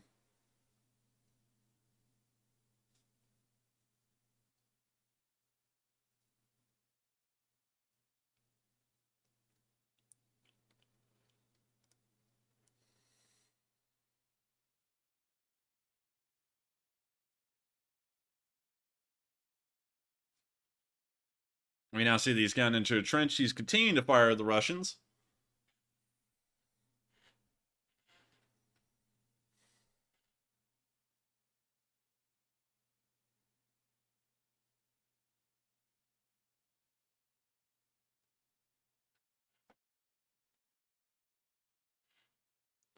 He's continuing to fire. Sadly, I cannot play the audio due to copyright reasons. But we can see that this Georgian, while it appears that they are moving themselves out of this tree line, most likely to reposition, they are continuing to lay down fire on the Russians, so that way the rest of their unit can fall back.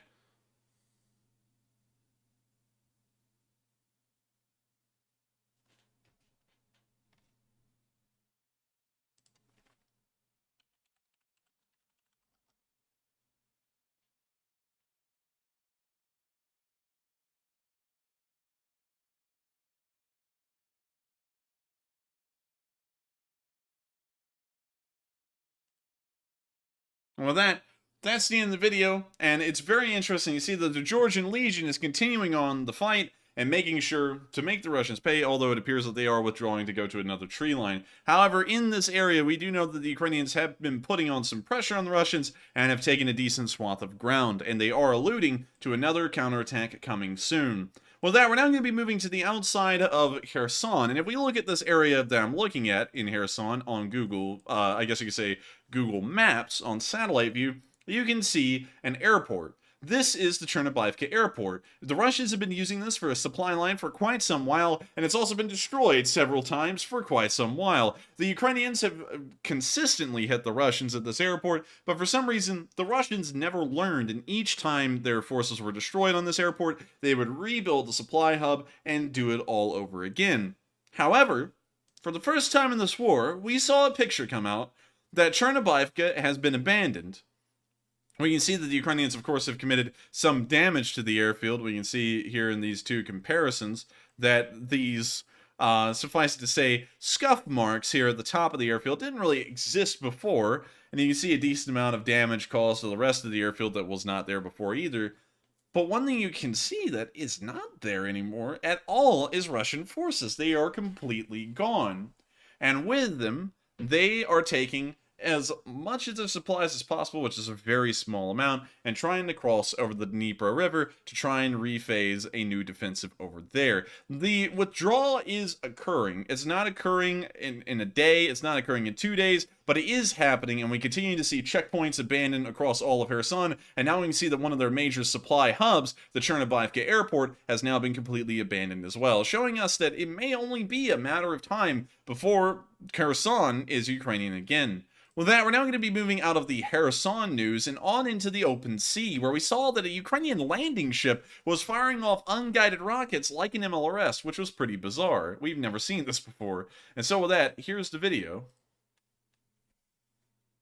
Right there is the Ukrainian landing ship. You can see the outline of it from its side, and it's now firing off the rockets.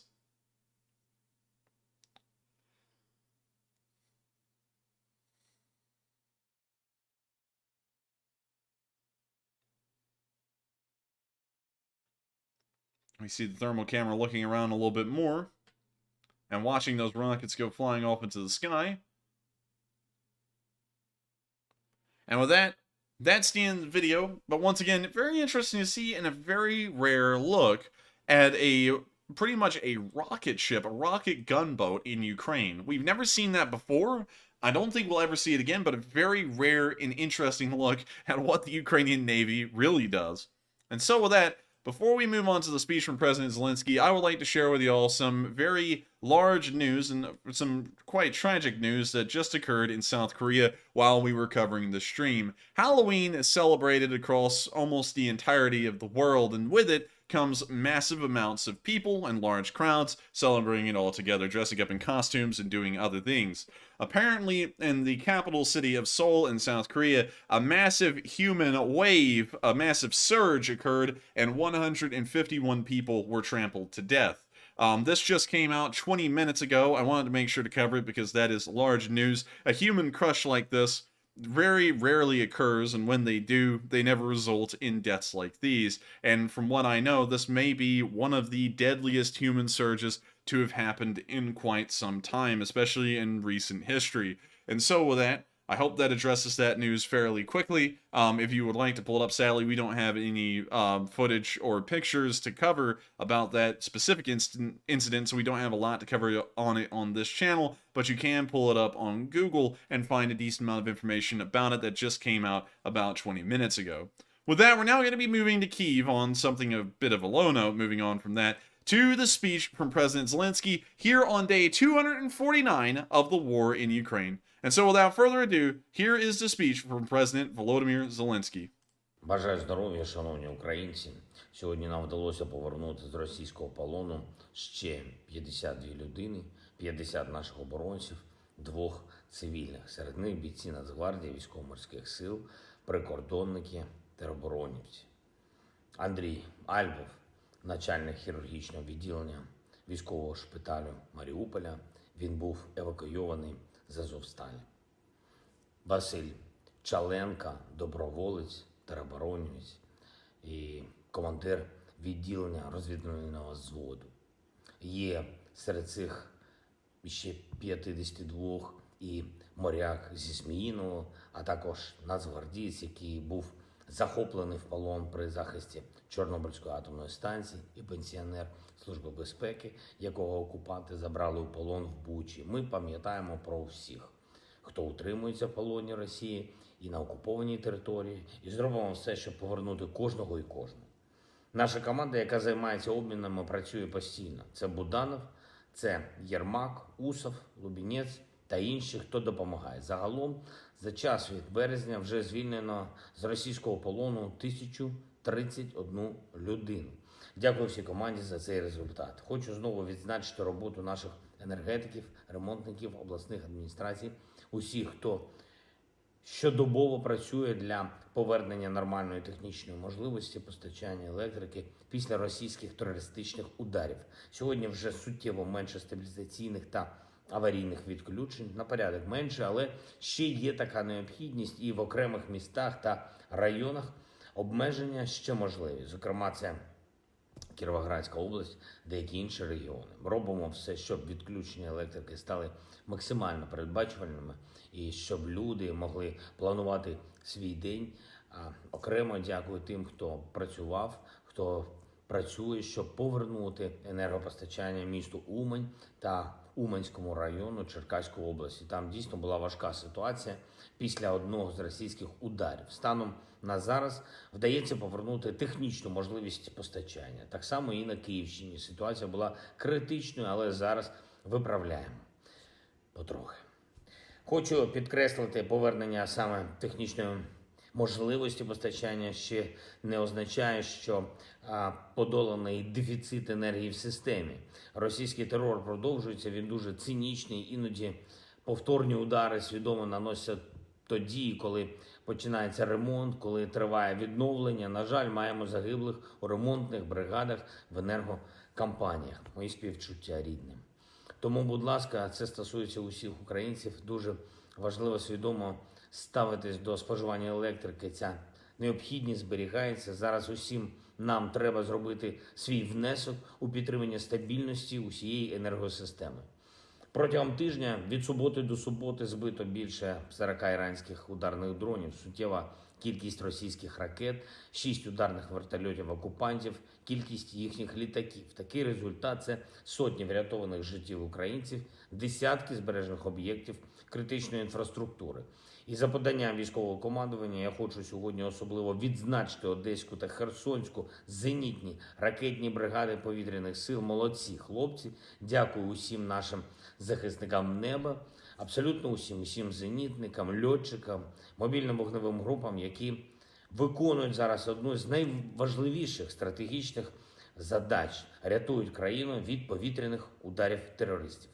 Сьогодні з Росії прозвучала доволі передбачувана заява про те, що вони остаточно зривають експортну зернову ініціативу.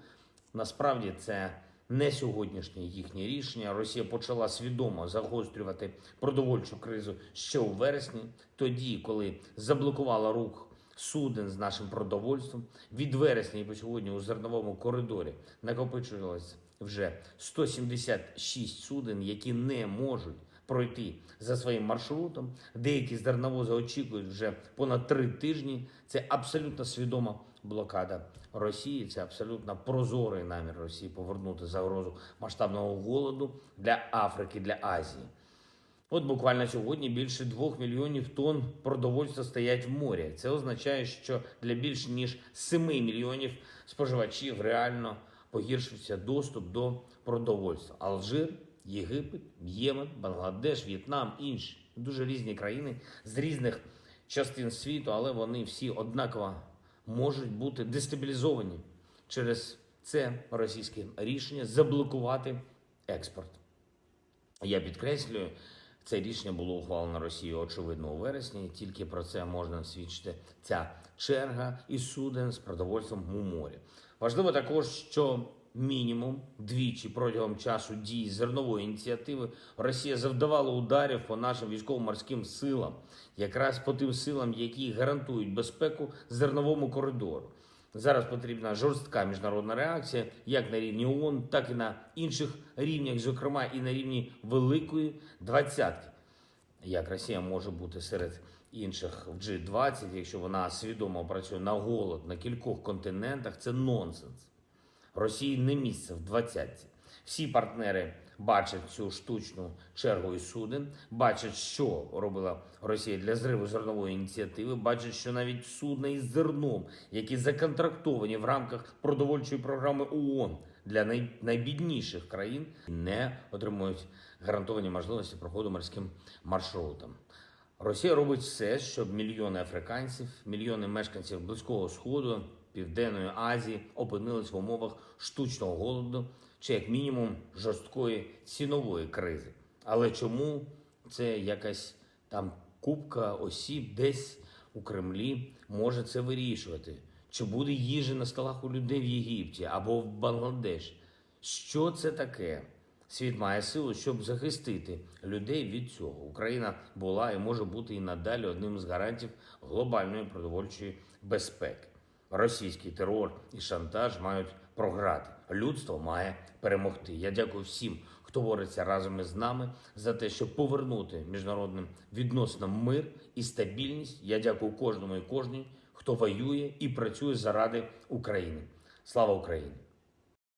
And with that is the end of the speech from President Volodymyr Zelensky here on 249 of the war. And with that, I thank every single one of y'all so much for watching. It's been an absolute pleasure to cover the news once again on the 249th day of the war. And if you are new to this channel and you did enjoy, please make sure to hit the subscribe button, because these streams run every single day of the week except for Mondays, and every single night it's on, it runs at 10 p.m. Eastern time. You can always count on us to be here covering the war and everything that's been going on over there as well. And not only that, but if you are new, you may also not know that this channel runs fundraisers every single week for nonprofits that have been operating inside of Ukraine. And tomorrow is the day. Every single Sunday, we run a fundraiser on this channel, and tomorrow is going to be that day. And so if you would like to, of course, watch this channel and to help out Ukraine in a way, tomorrow is the day to do it. Of course, one thing that we have not said often is that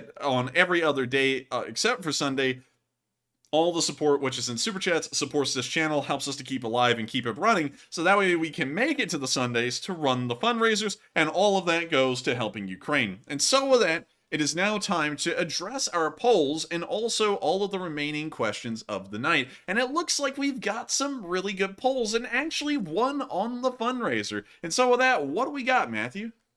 All right, so for our final question segment, we have those 2 polls to address. And the first one says, if you were captured by the Russians as a Ukrainian soldier, what would you do? A pretty interesting poll. It looks like 44% said pretend to cooperate for survival, 25% said fight back and resist capture, and if I could have added it in there, sadly I'm working with a character limit, I would have said at all costs. So hopefully that doesn't change anybody's minds. 10% said attempt escape and flee into Russia, and 21% said none of the above. Now, for me, I would have to fall within the 44% that said to pretend to cooperate. Obviously, don't give away any information, but I believe they're trained in the U.S. military, at least, to resist interrogations and things like that. You're supposed to pretend to cooperate, give them a little information. but nothing crucial, just to keep yourself alive, basically. But Enforcer, what would you do? If I remember correctly, the appropriate amount of information that a U.S. soldier can give off without giving off too much is just their name and their unit if they're captured. And I think that's all that the U.S. Army, the U.S. military as a whole says that you can give as information. Beyond that, if you are interrogated and give any more information beyond that, they consider that, I believe, sensitive information. I may be wrong, though, and if anyone has experience in that category, please let us know what the actual answer to that is, but I believe that's what I've been told before. And so with that, I hope that does address that poll fairly well. And if I had to pick one of those, I would have to pretend to cooperate in a way. Of course, all I would do is be like, I am the Enforcer. I am with the Enforcer channel, and that would be it. Of course, if they started pulling my teeth, I don't know then, because, you know, everyone always wants to be a tough guy until you actually have to be one, and then it's, you know, and then it's like, well, am I really one now or not? So I don't know what I would do under those kinds of conditions. Of course, I'm not going to be one to say, oh, I'm just going to be the bravest and the toughest, because I might not be. You know, you only know when you get into that kind of situation. And so with that, I hope that does address the poll fairly well, and with that, we are on to the next one, which actually is about tomorrow night's fundraiser. All right, and that question says, will you be watching our Ukrainian charity Sunday fundraiser stream tomorrow? It looks like 89% said yes, they will, and 11% said no, they can't make it. Oh man, well, it's nice to see that 90% of y'all will be making it. Sadly, 11% of y'all can't. But I do hope that y'all have a great day tomorrow. I hope y'all have a fun one. And of course, if you miss a Sunday night fundraiser and you want to be around for one, that is fine, because we run one every single Sunday. So it's not like if you miss one, you've missed your chance altogether. There's always the next Sunday. And so with that, I hope that does address that poll fairly well, because of course, I think you and me, Matthew, are going to be here for the Sunday night fundraiser. I don't know about you, but I think I have my schedule all lined up for that. I mean, I might. And so of course I'll be here. Of course Matthew will be here, because if he's not here, I send out the Lee Spring Army to grab him, and then they stand behind him while he's sitting in his chair. They do the same with me. There's actually a there's actually a thing. I was about to go into a joke, you know, about like a collar, Matthew, you know, like one that, you know, goes kabooey, but I was thinking YouTube probably wouldn't like that. So with that, we are on to the next one, if we have one, and if not, we are on into the questions.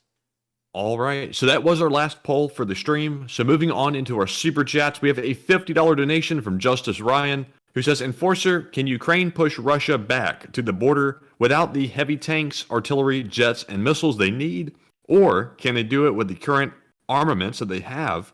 Again, great job you both are doing. And thank you so much for the support, Justice Ryan. And to answer that question, I think that the Ukrainians could push them back with the equipment they currently have. They've already done an impressive job. They've already taken the Russians off of their, I guess you could say, peak well enough that they'll never rebound, as far as I can tell. And so even with the equipment they have right now, I believe it's entirely possible to push them back to the border. However, equipping them with better stuff, better tanks, better artillery, better jets and missiles, I do believe that they could do that a lot more effectively and most likely take on less casualties, which is incredibly important. It's imperative in a war like Ukraine is in, of course, facing an enemy that has a population almost 4 times the size. Of course, they don't have the resources that are 4 times the resources that Ukraine has, but they do have 4 times the population, so they could just start throwing citizens into a meat grinder like we've already seen the Russians start doing, to just try and keep this war going. And so with that, I hope that does address the question fairly well, Justice Ryan, and thank you so much once again for the support and helping this channel keep on running. And with that, we are on to the next one, and thank you once again.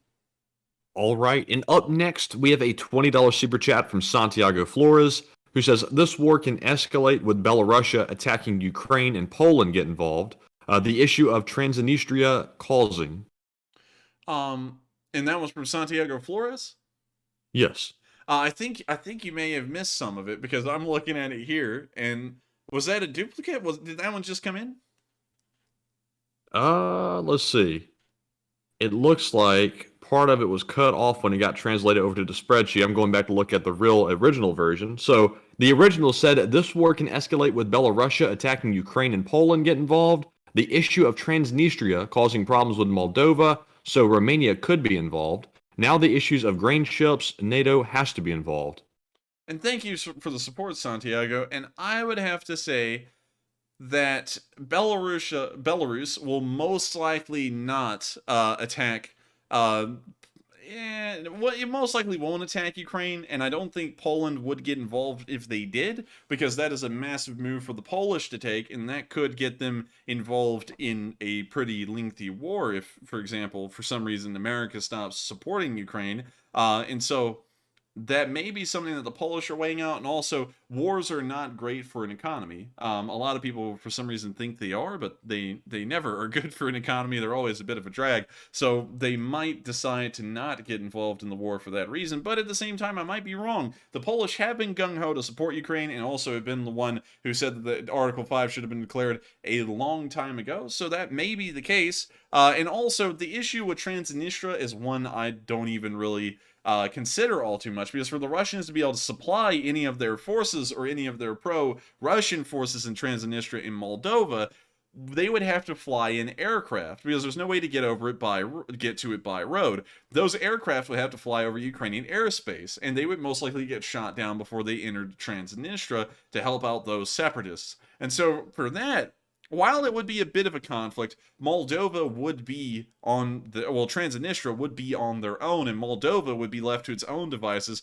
to probably deal with those separatists right then and there, and they'd probably take care of them pretty quickly, considering that Transnistria is quite poor and incredibly weak. And so, with that, I would have to say that I think those two, while they are possibilities, I think that the Moldovan situation would end up going over quite well, actually. It wouldn't cause too much of a problem.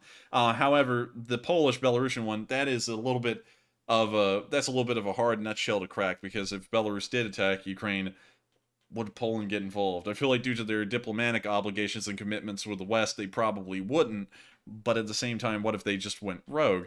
And so with that, going to the final bit of that comment, which is a really interesting one. Now the issues of the grain shipments, NATO has to get involved. And that is a really interesting statement and somewhat true. The grain shipments coming out of Ukraine are supplying a lot of Middle Eastern and African countries with pretty much the majority of the grain they consume. Now that the Russians have declared that they will no longer be following through with this grain shipment plan that they've had with the Ukrainians, to make sure that this grain continue to be exported out of Ukraine and make sure to not cause massive amounts of famines elsewhere in the world, it does seem that may have some kind of intervention involved later on. It is something, though, that is a little bit tough, because from what I know, the Ukrainian grains are supporting a lot of East African countries, and most of those countries currently fall within a soft Chinese sphere of influence. So I don't really know if we would care as the West if those countries started going into famines. The Chinese may, however, considering that that's kind of an area where they exercise soft power due to a whole bunch of foreign lending and such things like that, but I'm not really sure. That is a good point. And we'll just have to, I guess, in my opinion, we'll just have to wait and see if NATO does anything about that for one reason or another. And so with that, thank you so much once again for the support, Santiago, and helping this channel to keep on running. And with that, we are on to the next one. All right, and moving on to our next one, we have a $10 super chat from Bubba Hotep. And Bubba didn't leave a comment, but thank you very much for the support of the channel, and we do appreciate it very much. And Enforcer, would you like to add a few words yourself? Yes, I would. I would like to thank you so much, Bubba Hotep, for your support. You've been around forever. You've been an old guard of the Lee Spring Army, and thank you so much for supporting this channel and helping this thing to keep on running. If it wasn't for viewers like you, this wouldn't be possible, and so I thank you wholeheartedly for helping this thing to keep on running. You didn't leave a comment, but you still supported this channel, and that means a lot. And so with that, we are on to the next one, and thank you once again. All right, and the next one is from, let's see here, Tody Beck, who puts in a $10 donation and says, "Did I sink your battleship / missile cruiser?" Yeah. And of course, thank you for the support. And if I was the Russians, I would say yes. I think the Admiral Makarov is probably going down. One thing that a lot of people, I think a lot of people actually know this, is that modern ships, let me put in Admiral Makarov here. Modern ships are not made to be hit. They're not like the ships of the Second World War, which had some kind of armor plating inside of them or on the side of the hull. These ships nowadays are as paper thin as, say, a normal cruise ship or a cargo vessel. These things are designed to not be hit. And the fact that a 500-pound explosive rammed into the side on the waterline of the ship and then exploded. I'm sure that this thing is most likely took on water and has already gone under. It's just that it's going to be taking a while for us to get any kind of news or confirmation on that. And if it was far out at sea when it was hit, it may have gone under like the Moskva, really without a trace, and now it's sitting on the bottom of the ocean floor. Nonetheless, yes, you did sink my battleship. And so with that, thank you so much once again for support, and also a pretty good joke. And with that, we are on to the next one, and thank you once again. All right, and up next, we have another $10 super chat from Toady Beck, who says, is there any conceivable situation where some kind of overwhelming preemptive strike on Mordor is a preferred course of action? Unfortunately, I don't know what the reference to Mordor is. I think you're talking about Russia. A preemptive strike on Russia is most likely not a good idea. First off, if we're scared of the Russians attacking us first, I wouldn't be, considering that their abilities are quite straightforward, very simple technologically, and due to the superiority of Western technology, a preemptive strike could most likely be taken out, or at least its effects could be nullified so much that the attack may as well have been ineffective, and then we would have gone into the war at that point. It's always better for an antagonistic country like Russia to make the first move rather than us, because then they are clearly the aggressor, and that may draw a lot of neutral countries in the world onto our side, much like the Indians, Pakistan, and yeah, not really China. China most likely wouldn't get on our side; they would stay neutral. But actual neutral countries like India and Pakistan, they would probably get on our side because we would have been the ones to have been attacked, and we can then retaliate pretty much without any, I guess you could say, hesitation or any kind of restraint. And so with that, I thank you so much once again for support. Enforcer, I think we've been had.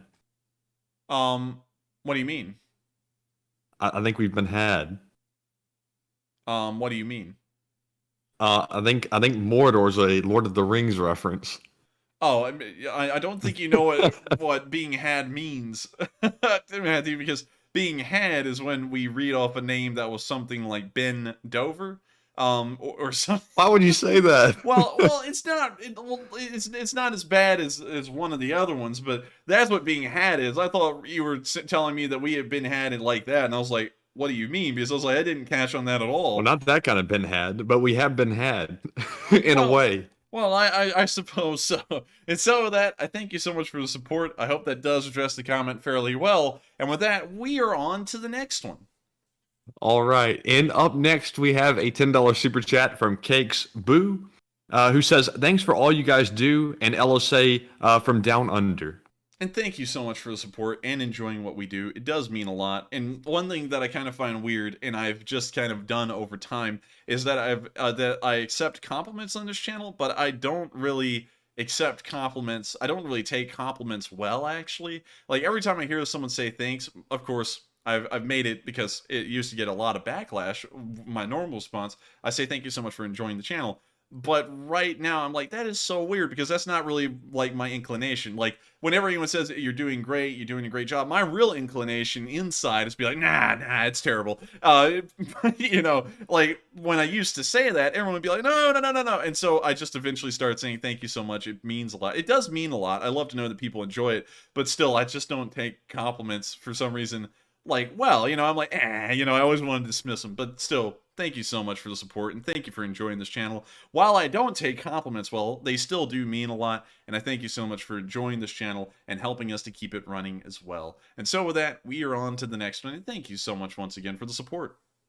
And up next, a big shout out to Fernando Silva and Yulia and Randall Turner for each putting in a $10 super chat, but without a comment. And thank you very much to all three of you. I know you've been around for quite some time, many months actually. And we do appreciate you sticking with us for all this time, and we appreciate the support as well.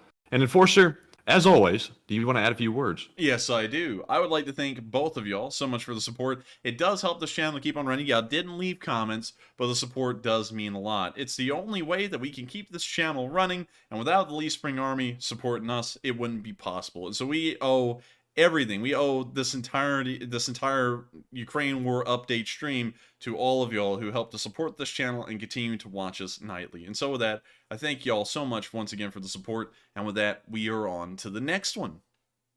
All right. And up next, we have a $10 super chat, excuse me, from Anthony, who says, Enforcer, have we seen any PP-19 Bison 2 in use by the Russian army? Also, what are your thoughts on this gun? I like the helical magazine.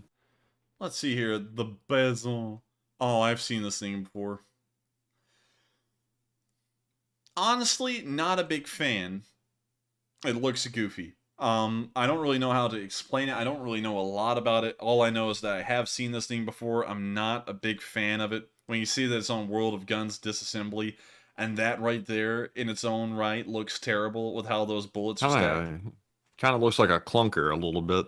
It kind of looks like garbage, to be honest with you, and I wouldn't really count on this thing to do much rather than fail. It looks overly engineered and overcomplicated, and I don't understand the need of a cylindrical rotating magazine when a normal stacked magazine will pretty much do the same job, although I'm sure there's a reason for it somewhere out there in some kind of doctrine, but I don't see it. And so with that, I thank you so much for the support. I hope that does address the comment fairly well. I honestly do not know enough about the PP-19 Bison to really give a great answer, but with that, we are on to the next one. And thank you once again for the support and letting us look at this atrocity of a gun. All right, and hopefully we haven't offended them, because I think they said they liked the helical magazine. So, Enforcer, I guess it's all in good fun. It is all in good fun. Of course, everything's just down to opinion. Everyone isn't going to like everything the same. Like, some people like to let me know that they don't like the new anthem. And all I've got to say to that is, well, if you want this channel to keep on running without getting copyright striked into oblivion, we got to play a different anthem. So with that, you know, it is what it is. It's all just in good fun. And with that, we are on to the next one. All right, and up next, and also I got to point out, we have Chris Dover in the live chat, and he was upset about the jokes. Not really. He was just playing along, but he's coming up with a ton of good, like, subsequent jokes. Like he said, I don't know if that's, like, something I can read off or not, but did you see that one he just put in there? My rap name, MC Rundover. That's actually a pretty good one. I didn't read the whole thing. I just saw him. I was like, oh, I'll just read it off immediately. And so with that, thank you so much, Mr. Chris Dover, not the other one, for throwing in some very interesting names. And I'm wondering, will you name your children these? Because I think that would be pretty funny. And so with that, we are on to the next one. All right, and we have a $13.37 super chat from Jack Ray, who says, will Operator Starsky be joining the fundraiser live stream tomorrow? Also, keep up the good work. And I thank you for the support, Jack, and I don't know if he is or isn't. I haven't reached out to him to ask, and I think it's most likely not going to happen, but we will see. Of course, last time he was on, he was like, hey, could I hop on real quick? We're like, sure, totally. We got him on, like, pretty much in our 10-minute countdown. We were in the middle of it, and we had to change the title to include him in it. But I don't know. It really depends on if he is available or not. Sometimes he sleeps in, because over there when we're running these streams, it's like 4 or 5 in the morning. So it really just depends on him. I'm not really sure. But with that, thank you so much once again for support, Jack. I hope that does address the question fairly well. And thank you so much once again for enjoying the channel. And with that, we are on to the next one. All right, and next up, we have a $10 super chat from William Wu, who says, I was in the Navy as a combat medic. Ukraine, try not to hit the ships with the red PJUS. Thanks you. And thank you for the support. Also, thank you for your service as well. And to speak of that, can you reread that one more time, Matthew? I was in the Navy as a combat medic. Ukraine, try not to hit the ships with a red PJUS. Red PJUS. Unfortunately, I don't know what a PJUS is, but I hope that they don't hit a Russian ship with that either, because apparently it must be nasty from what I'm assuming. And so with that, thank you once again for the support. I hope that does address the comment fairly well. And of course, thank you for helping this channel to keep on running. If it wasn't for viewer support like yours, it wouldn't be possible for us to keep the stream going and keep the Lee Spring Army alive. And so with that, we are on to the next one. And thank you once again. All right, and up next, we have a $10 super chat from Junebug72, who says that Ukraine will win, orcs will lose and pay. Slava Ukraine. Russia is terrorist state. And thank you for the support, Junebug72, and I agree that Russia is a Are you good? Excuse me. I would agree that... Can you reread that one again real quick? The enforcer all off with that cough. But anyways, Junebug said Ukraine will win, orcs will lose in pay, Slava Ukraine, and Russia is terrorist state. And thank you once again for the support. And I would have to agree that Russia is a terrorist state. I don't know why the government didn't go through and do that.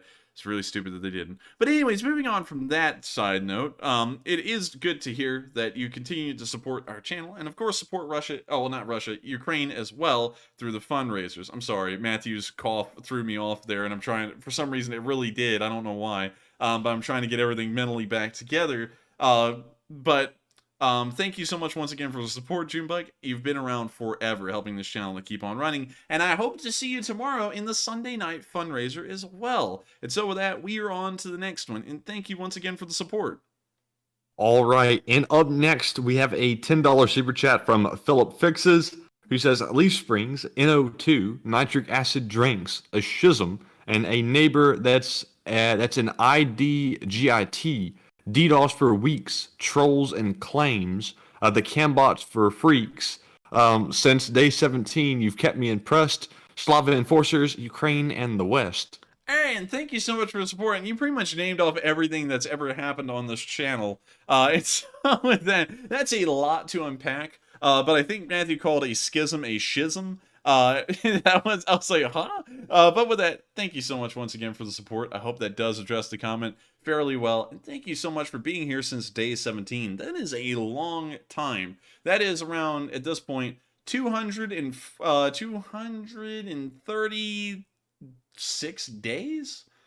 233 days, I believe, and that is an incredibly long time to be dedicated to this war and, of course, keeping up on the news. And so I thank you so much once again for enjoying our coverage, helping us to keep the thing running, and, of course, for throwing up some of the interesting cultural moments of the Leaf Spring Army that defines what this community is. And so with that, we are on to the next one, and thank you so much once again. All right, and up next, we have a $10 super chat from Chip Kerwan, who says, please consider providing us a brief overview of your use of Discord and your recent reference to a conference call for y'all Enforcer minions. Oh, all right, and so thank you for the support. And real quick, Discord is a magical place filled with magical charms. This is Discord. I believe you can see this on my screen, hopefully. And over here, you have all of your friends. It's showing screen share of the display under Discord on the screen, but you can see all of your friends, you can see all the people you talk to, you can see the server. This is the server right here that I'm on. You always see how the last thing I was on the announcement page. As you scroll down, you can see all of the announcements where I say the stream starts in 30 minutes, so if you join the Discord, I don't think you ever miss a stream. Scrolling even further on down, you can see all of our channels. You can see some of the moderator channels that no one else can see. And of course, if you do want to become a pretty ingrained member in the Leaf Spring Army, this is the place to go. Of course, one thing that some people have asked before, and I always like to answer, is do you have to pay to be on Discord or on that server? The answer is no. Everything we do is absolutely free as long as you decide it's free. So if you want to watch the stream and never throw in a super chat or a donation to a fundraiser, you can, and there's no one to stop you. If you want to, you can. There are server boosters on the channel, well, not the channel, on the Discord server that help it to keep on, I guess you could say, running in a certain way. It allows upgrades to the server, but everyone can just get on there for free. You can just hang out with people who are on the stream, discuss things with them. A lot of them are really interesting to talk to in live calls. I actually talked to Psyops today in a chat call on the server, and it was pretty fun. A whole bunch of people came in and were hanging out, and so with that, I hope that gives a little bit of a rundown of Discord. I get on it a little bit, not a lot, because things are incredibly busy behind the scenes, of course, trying to make videos, write papers, and everything else, and also run these streams. It does take a lot of time, and so I don't get to get on there a lot, but it is fun whenever I get the chance. And so with that, I hope that does address the comment fairly well, and thank you so much once again for the support in helping this channel to keep on running. And with that, we are on to the next one. All right, and up next, we have a $10 super chat from Blue Flam 777, who says, let's see, so sadly, Blue Flame, I can't read that one off. That might be not very PG for the audience. I just don't think I can read that one off. But thank you very much for the support.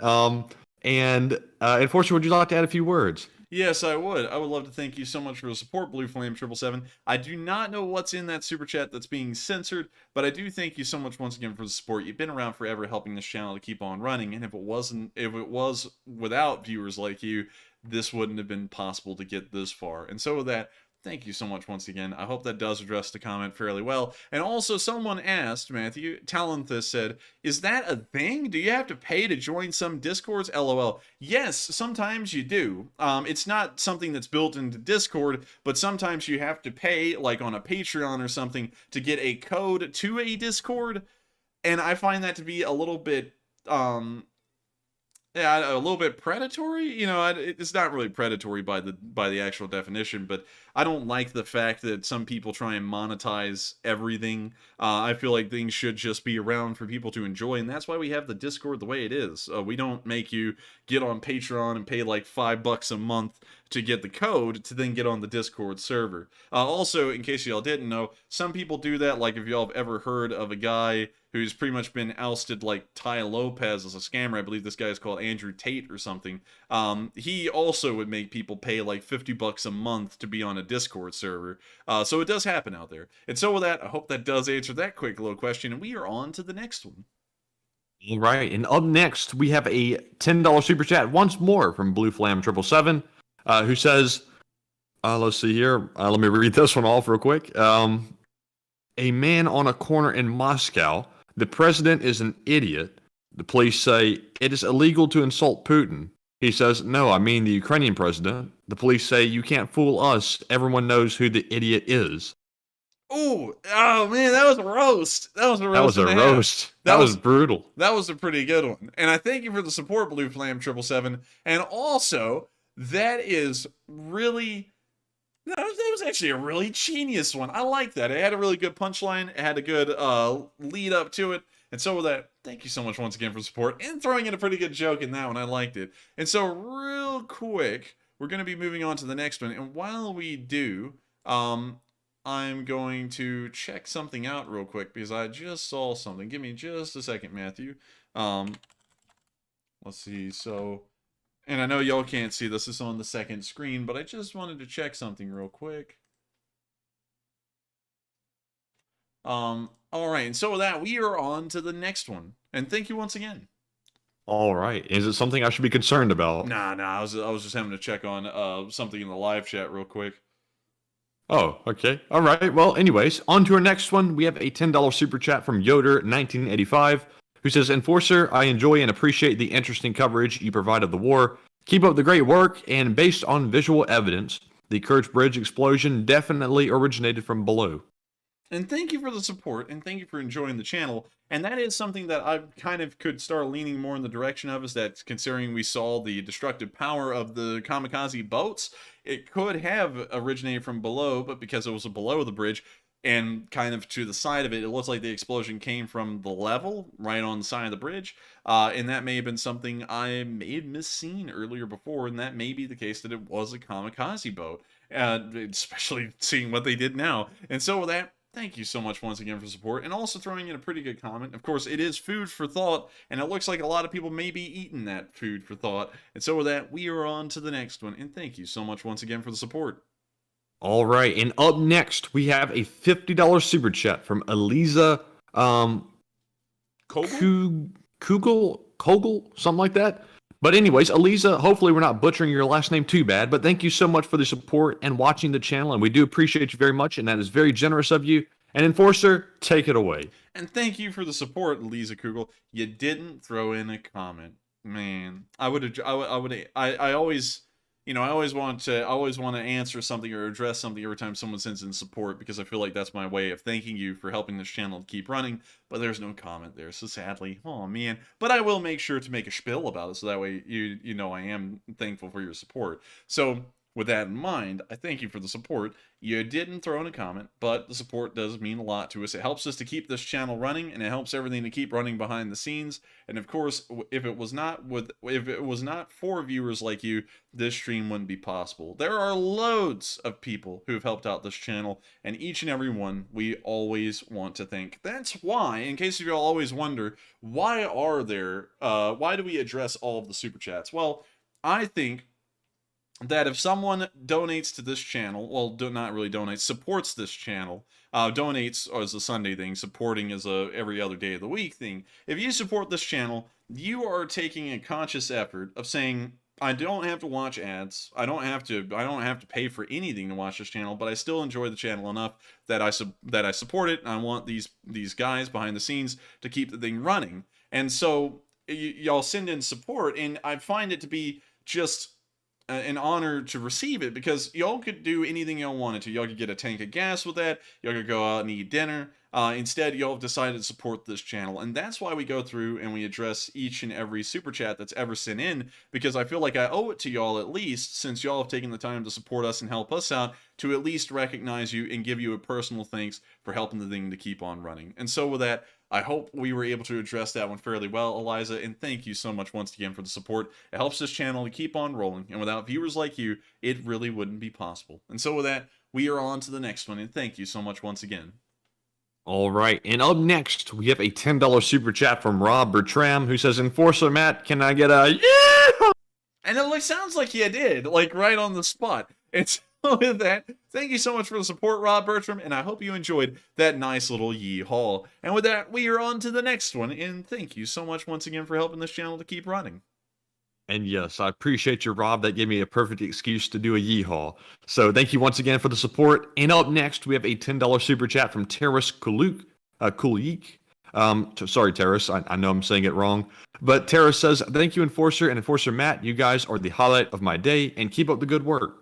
And thank you so much for the support, Terrace. You too have helped out this channel a whole load and helped us to keep this thing running. And so thank you so much for helping to support us, so that way we can be the highlight of your day, because of course the support does mean a lot, and the kind words do mean a lot too. It's always great to hear that people do enjoy this channel and like what we do. And so with that, thank you so much once again for the support. I hope we were able to address that fairly well. And with that, we are on to the next one. And thank you once again. And up next, we have a $10 super chat from Dwayne Porter, who says, I believe the UN will get involved just for the simple fact the grain is a global concern and not just Ukraine. What say you? P.S. Sorry, Matt, I had a Bart Simpson flashback in the chat, LOL.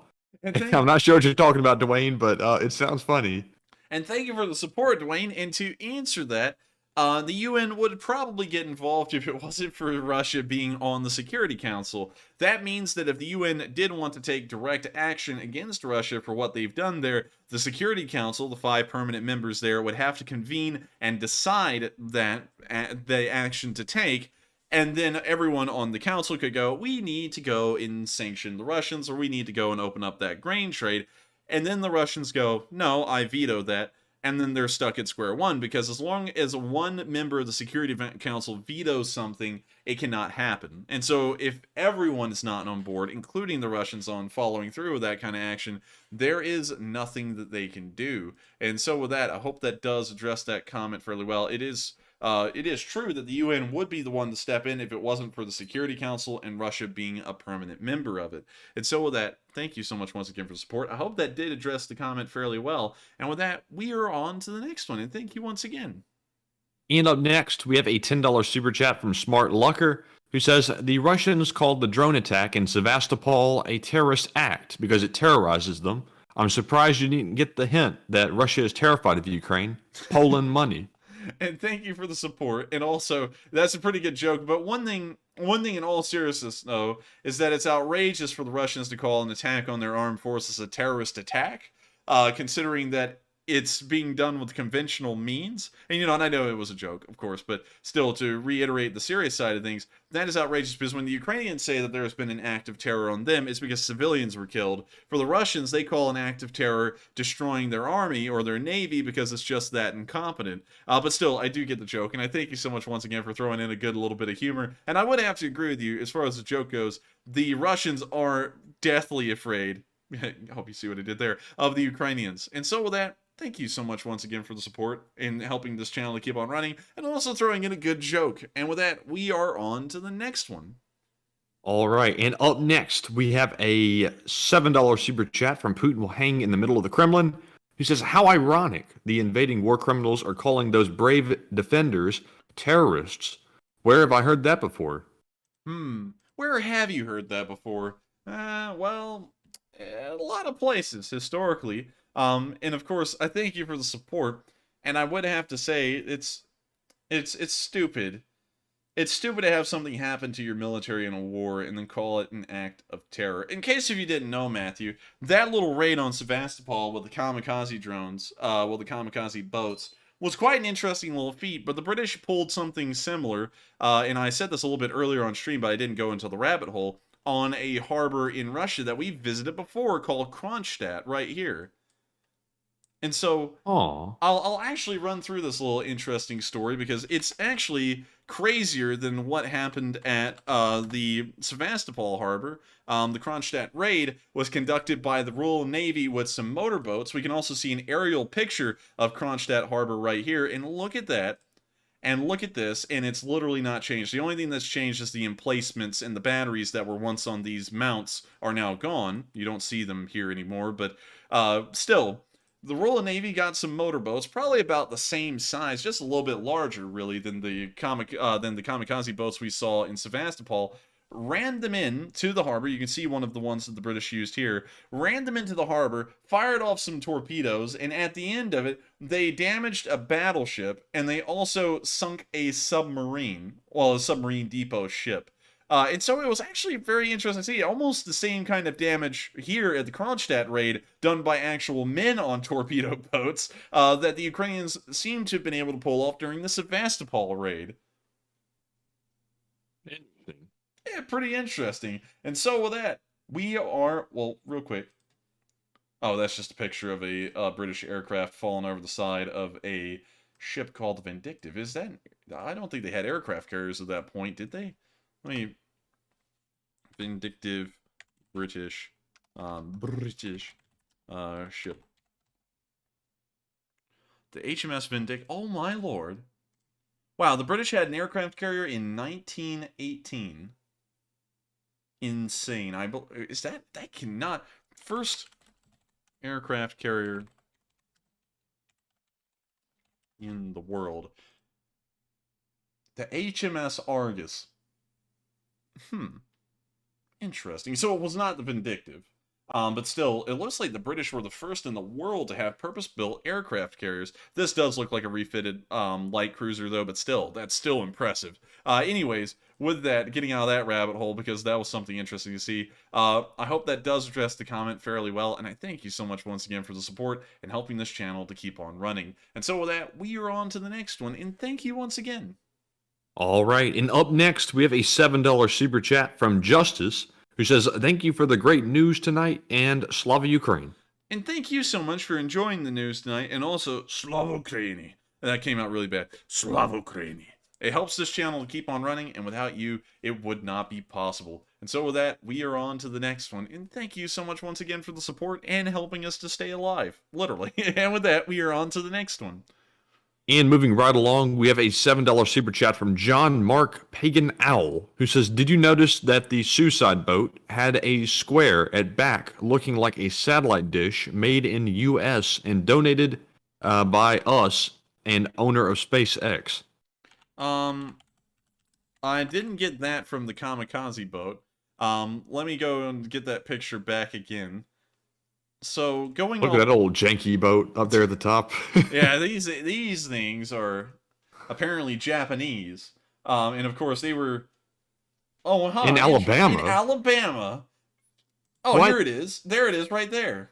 Oh, they brought it here. Now it didn't like show up on the shore or anything like that. Yeah, it didn't show up on the shore, but from what I'm seeing right here, I unfortunately do not see where this is U.S. made. All I see is a gray square object at the back of the boat, so unfortunately I don't see that, and it may not be US made or provided because there's not really a lot of information to suggest that it's American made. We can see that they called it the satellite antenna here, but Still no suggestion of its point of origin or where it came from. But still, I thank you for the support. It's an interesting comment nonetheless, and we will try and look into it and see if that is the case or not. And so with that, we are on to the next one. And thank you so much once again for the support and helping this channel to keep on running. And also, I don't think it could be, the device they're talking about, because I don't think you can use it in motion. I don't think you can use the Starlink in motion. I think it is something else. And so with that, we are on to the next one. And thank you once again. All right. And up next, we have a $7 super chat from Chris, who says, from the other night regarding the tank, according to a baby names website, bulat means strength. And thank you for the support. And I've actually now heard like 3 or 4 answers as to what bulat means. Some people say steel. Some people say it's a special kind of steel that was made in Damascus and Syria. Some others have said that it means, like you said, it means strength. And then I think I've heard one more where it was some kind of a saber. So I think at this point I've heard like 4 real answers as to what bulat means. Well, with that, I thank you for the support, but I think at this point, we are farther away now from finding the actual meaning of bulat than we were at the beginning last night, because now we have like 5 answers to work off of. But once again, thank you so much once again. It does help this channel to keep on running, and that may be what it means. It seems like it would be an appropriate name for some kind of a tank upgrade. It does sound somewhat militaristic or somewhat strong, which is what an upgraded armor package would do to a tank, is give it strength, power.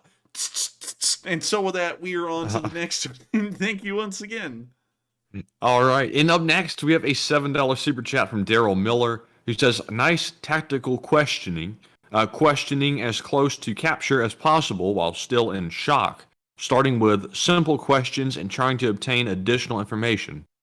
And thank you for the support. And I don't really know a lot about interrogations, to be quite honest with you. That's one area that I don't really research a lot, but I do thank you for the support in letting us know that. It does seem like it would be logical, kind of like in an interview when you're trying to get a job, that you start off with simple icebreaker questions first, and then you get down to what can you do for this company, or why do you want this job. You know something, Matthew, speaking of something interesting about those kinds of interviews, when they ask, why do you want this job, why is it not an appropriate response that y'all are paying? I mean, like you would think...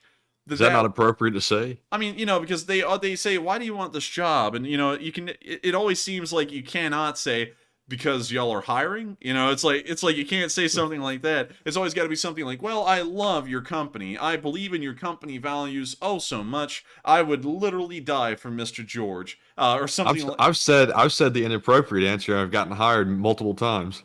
I always come up with a... Are you not supposed to say that? I don't know. For some reason, it always seems like everyone always wants you to not say that. At least when I've done it. But, then again, I don't know. I mean, like, if you've done it and you've gotten a job each time, maybe it does work. But still, with that, it sounds like my rabbit hole is just debunked there by Matthew. And with that, we are on to the next one.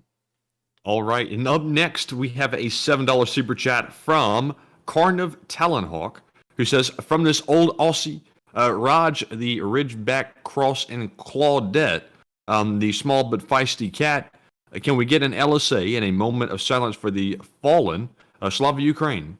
And thank you for the support. And what was the name of that cat? Raj. Raj, like R-A-J? Yes. Raj the cat. So... I don't know what specific cat that is. I think we had a super chat like this last night about a dog that lost its leg. Unfortunately, I can't find enough information on a name like Raj the cat to be able to pull that up on stream real quick and get any information on them. So if you can provide some more identifying information so that way we can find the specific Raj the cat, that would be good. And so with that, I thank you so much for the support. I hope that does address the question fairly well. And with that, we are on to the next one. And thank you once again. And up next, we have a $7 super chat from Carniv Talonhawk, who says, if you're captured, better to say nothing. Better to be beaten down for being right than give in to those who are wrong. Got a broken jaw once telling a guy to stop hitting his girl and would do it again. And thank you for the support. And I do see where you're coming from, but at some point it may be best because, then again, you could get irreparably beat. You know, like they can start pulling out your teeth, and teeth are pretty irreplaceable. You know, and of course that's not worth giving up national secrets and leading to people getting killed, but you might want to give them at least the bare minimum and then resist from there. Because going all in and just being like, no, I'm not giving any answer, then you're just asking to just get beat and tortured nonstop. And a lot of Ukrainians have been coming out of the prisoner of war camps from the Russians in exchanges, and they already look bad off enough, probably cooperating a little bit in the meantime. And so I'm sure it's a lot worse for prisoners of war that don't cooperate at all. But then again, I do see where you're coming from the moral standpoint, and with that, I thank you so much for the support and adding in your 2 bits as well, because everyone does have different opinions on that. Everyone has a different stance. Me, honestly, I would give up a small amount of information, like my name and what unit I'm in, but beyond that, I wouldn't. But then again, everyone says that until you get flipped backwards on some kind of a chair, and then they start pouring water down your nose, and then everyone starts saying everything. You know, that's kind of how everything works. That's why I always don't want to say, oh, I would be a hero, I wouldn't say anything, because I don't know what I would do if I was waterboarded or had bamboo shoots put under my fingernails or something. Like, I really don't know what I would do. I could just fold immediately. I'm not really sure. And so with that, I hope that does answer the question fairly well, and we are on to the next one, and thank you once again. All right, and I have a poll here I'm going to put up, and it has a catch to it, but I'm going to see what everybody has to say about it, and I'll be interested to see what the results are. So moving on to our next super chat, we have a $5 donation from CA Lags, who says the Russian conscripts are almost civilians anyway, so attacking might be a terrorist attack. Not. And thank you for the support. And that is a pretty good comment right there. I mean, that is true. The conscripts may as well be civilians. They don't have any training at all. And so I would have to say, if anything, it definitely is the case that it probably is a terrorist attack going by that definition. And so with that, thank you so much for the support. Thank you for helping to keep this channel running. And thank you so much for throwing in a pretty good joke, because that is about as true as it gets as far as the jokes go. And with that, we are on to the next one. And thank you so much once again for the support. All right. And up next, we have a $5 super chat from James Dunn, who says, just got a new job with much better pay, so expect more of these. But what do you think the range is on the drone boats? We don't really know. I would have to assume that they were launched from Ukrainian shores, probably from Odessa, and so at least their range would be something like 185 miles, at least, to get that far. So they may have a pretty decent length and range, and a lot of their payload may be electric batteries or something similar that keeps the little drones putting along. So with that, I hope that does address the question the best we can. Of course, that's going off of very limited information. We don't know a lot about these odd-looking boats. All we know is that they exist, and they do destroy ships, as we've seen already. And so with that, I thank you so much for the support. I hope that does address the comment fairly well. And with that, we are on to the next one, and thank you once again. And up next, we have a $20 super chat from Cash PRZYK Michael 7. Who says, can you guys zoom in on my birth city, Elk, in the very northeast of Poland? It would be a nice gift for my birthday coming up this Halloween.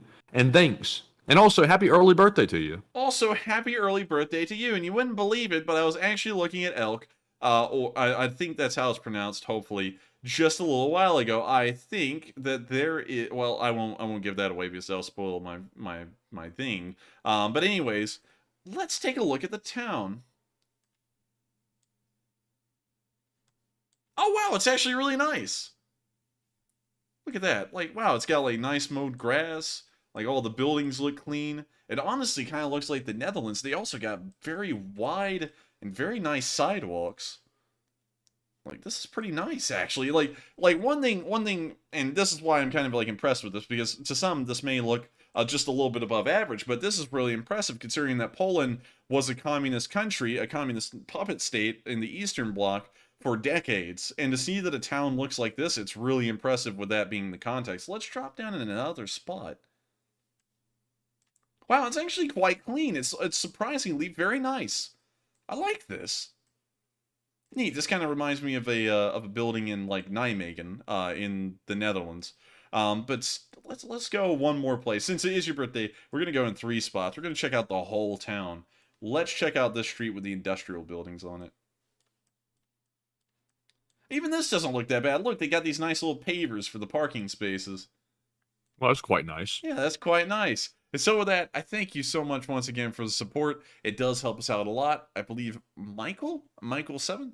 And of course, without your support, it wouldn't be possible to run this channel. And early happy birthday as well. I hope you have a fun one. Hope you enjoy a whole bunch of cake, time with family, maybe some presents, and also we will be running 2 videos on Monday as well. And so if for some reason on your birthday you want to watch an Enforcer video, Matthew and me will be coming out with one each. One in Matthew's own spin and one in mine. Mine will be Halloween themed. Matthew's will be another continuation of his video series. And so with that, we are on to the next one. And thank you so much once again for the support, and I hope you enjoyed us looking at your hometown. All right. And quickly to address this poll, do you think you could withstand waterboarding? It looks like 79% said no and 21% said yes. Now, Enforcer, what do you think about the results? Well, I think the 20% who say they could, I don't think they've ever gotten tipped backwards and had water put down their nose at all.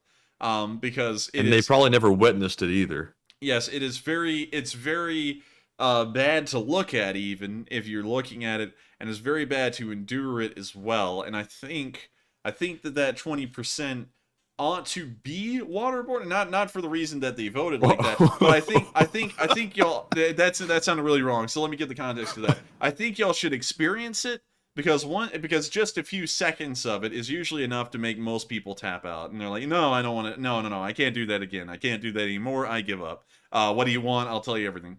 Waterboarding is really bad, and I just gotta say, that's why, like when people say I wouldn't give up anything, it's like, yeah, but wait until they start torturing you, and what kind of torture you go through, and then that might start changing everything. And so with that, I hope that does address that poll fairly well. And of course, when I say they should be I'm not saying that in a way like y'all should be grabbed by the Russians and get tortured. I'm saying like y'all should maybe see what it's like, and that might change y'all's opinion on that. And of course, Aaron's like, man, that was a bad way to say it. I gotta agree, not the best way to say it, but I think the point stands. If y'all tried that, or if y'all ever have water go up your nose while you're leaning backwards, it's not good. And so with that, we are on to the next one.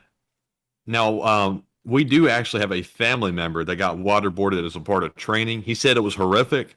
And also, if you want to see a video of it, I think the BBC has a video on their channel of one of their reporters actually volunteered to get waterboarded for some weird reason. But it was quite horrific to watch, actually, and that'll change your mind very fast. And I think he also gave up in seconds.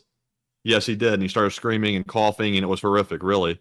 But it's hard to believe a little water will make you freak out like that, but I can believe it after hearing about it multiple times. But anyways, moving on to our next super chat, we have a $10 donation from Sausage Gravy Biscuit, who says, once again, it's your favorite breakfast food, sending much love and gravy to our guys on the line, getting it done. Slava Ukraine. And thank you so much for the support, Sausage Gravy Biscuit, my favorite. Bob Evans, Sausage Recall, the Bob Evans Sausage Gravy Biscuit Pack. The most delicious. I believe it may have been discontinued, and if it was, that's a criminal act. But the Bob Evans Company used to make these sausage gravy biscuits you could pick up at a local convenience store and cook up in a microwave, and they were killer good. For microwavable food, it was on top of the world. It was just way too good. And I loved it every bit. I still love sausage gravy and biscuits. Of course, normal homemade kind is a lot better than microwavable. Still, this is good just for someone to get a quick little sausage gravy biscuit. I thank you so much once again for throwing in super chat so that I could talk about that. But thank you so much for sending gravy to the guys on the line. They are on the gravy train most of the times, helping to push back the Russians and, of course, reclaim this land. And a lot of the civilians that are now being liberated are once again getting back on that good Ukrainian gravy train. And so with that, we are on to the next one. And thank you so much once again for the support, Sausage Gravy Biscuit. And thank you for making sure that it's nice and, I don't even know how to make a pun on that. But thank you so much once again, and we are on to the next one. Keeping it gravy.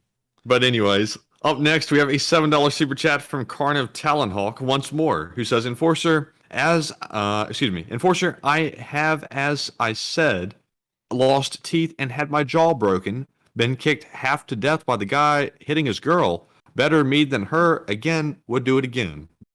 And thank you for the support. And I think you might be a little bit stronger than most in terms of that, because I got to be honest with you, I have a lot of questions whether I could deal with that kind of a beating. Because I have never really been beat down like that in my life before, and I'm just, it's like, man, it's like, that's rough. You never know. And I'm never one to say how I'd react in those situations, because no one really ever knows, until you get there.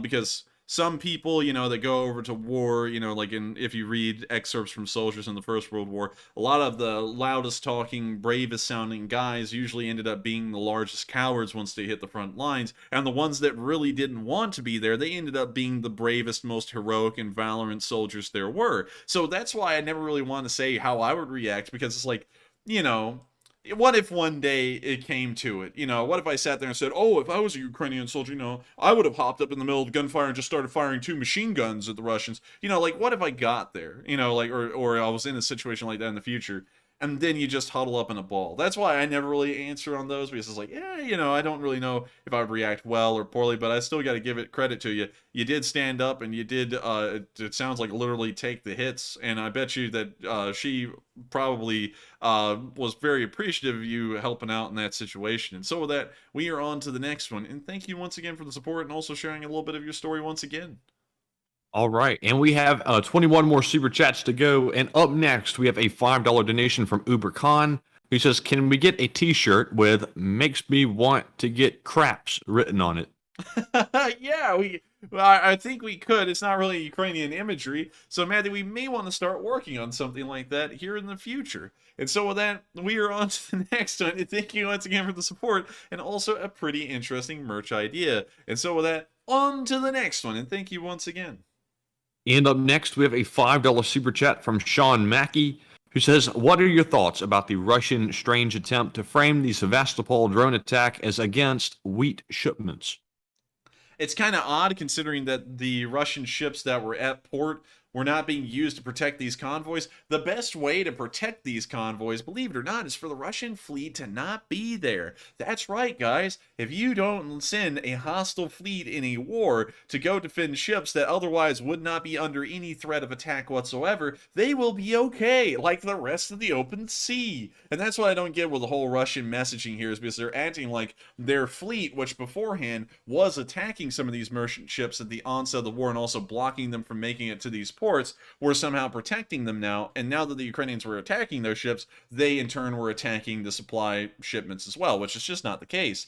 And so with that, I would have to say it's a really stupid line of reasoning. It doesn't make any logical sense. And of course, the Russians are back at it, trying to make a propaganda spin to make themselves look like the victims when they were the ones who instigated and started this war. And so with that, I hope that does address the question fairly well. And thank you once again for the support. And of course, take my answers with a grain of salt, because while I do, based off of precedent, what seems logical, there is always leeway for me to be wrong. So with that, we are on to the next one. And thank you once again. And up next, we have a $5 super chat from Technical Fool, who says, "Here, have a root beer." And thank you so much for the support, Technical Fool. And I will enjoy a root beer. I actually got some IBC cream sodas today, and they're quite good. I love IBC cream sodas. Actually, when I started drinking the IBC cream soda, I was like, man, I really wish I had gotten a root beer. And so I think I will take you up on that and go get myself a good root beer. And so with that, thank you so much once again for the support. I hope that does address the comment fairly well. And with that, we are on to the next one. And thank you once again. All right, and up next, we have a $5 super chat from Sammans, who says, "Can you give an educated guess as to how long this war will end?" I would have to say, if this war had to go on any longer, it most likely will be ending by the beginning of early spring next year, or during the summer, or more towards the very early fall of next year. It'll be ending, from what I can tell, sometime next year. It won't be right on Christmas. War's not going to be over by Christmas. That's one thing's for certain. But it will be over, say, probably 3 months to 7 months after Christmas. And so with that, I hope that does address the question fairly well. Thank you so much once again for the support. And of course, with questions like those, I always have to give a lot of leeway when I answer them, because no one really has a crystal ball, and I'm sure there's a million people out there right now who are talking about when this war will end, and really no one has a good idea. There's so many things that can change in between now and 4 months that the entire war could get flipped on its head, and the Ukrainians could end up in a never-ending war that lasts for 8 years. We're not really sure. But then again, I hope I was able to answer the question fairly well. And with that, we are on to the next one. And thank you once again. And up next, we have a $10 super chat from BV Larson, who says, "Hi guys, I hope Ukraine get the Saab Boeing GLSDB for the HIMARS. Any news on that in the U.S. and Slava Ukraine?" And let's see, the GLSDB Saab is a ground-launched small diameter bomb. So that's what it stands for. And we can go to the Saab website here, because Saab has a website. They used to make cars, now they only make rockets and bombs, which I gotta say, they do a pretty good job. That's crazy. Yeah, I mean, it's really crazy. Let's see what kind of products they have here. Air, land, naval, security, all products. Let's look at all the products.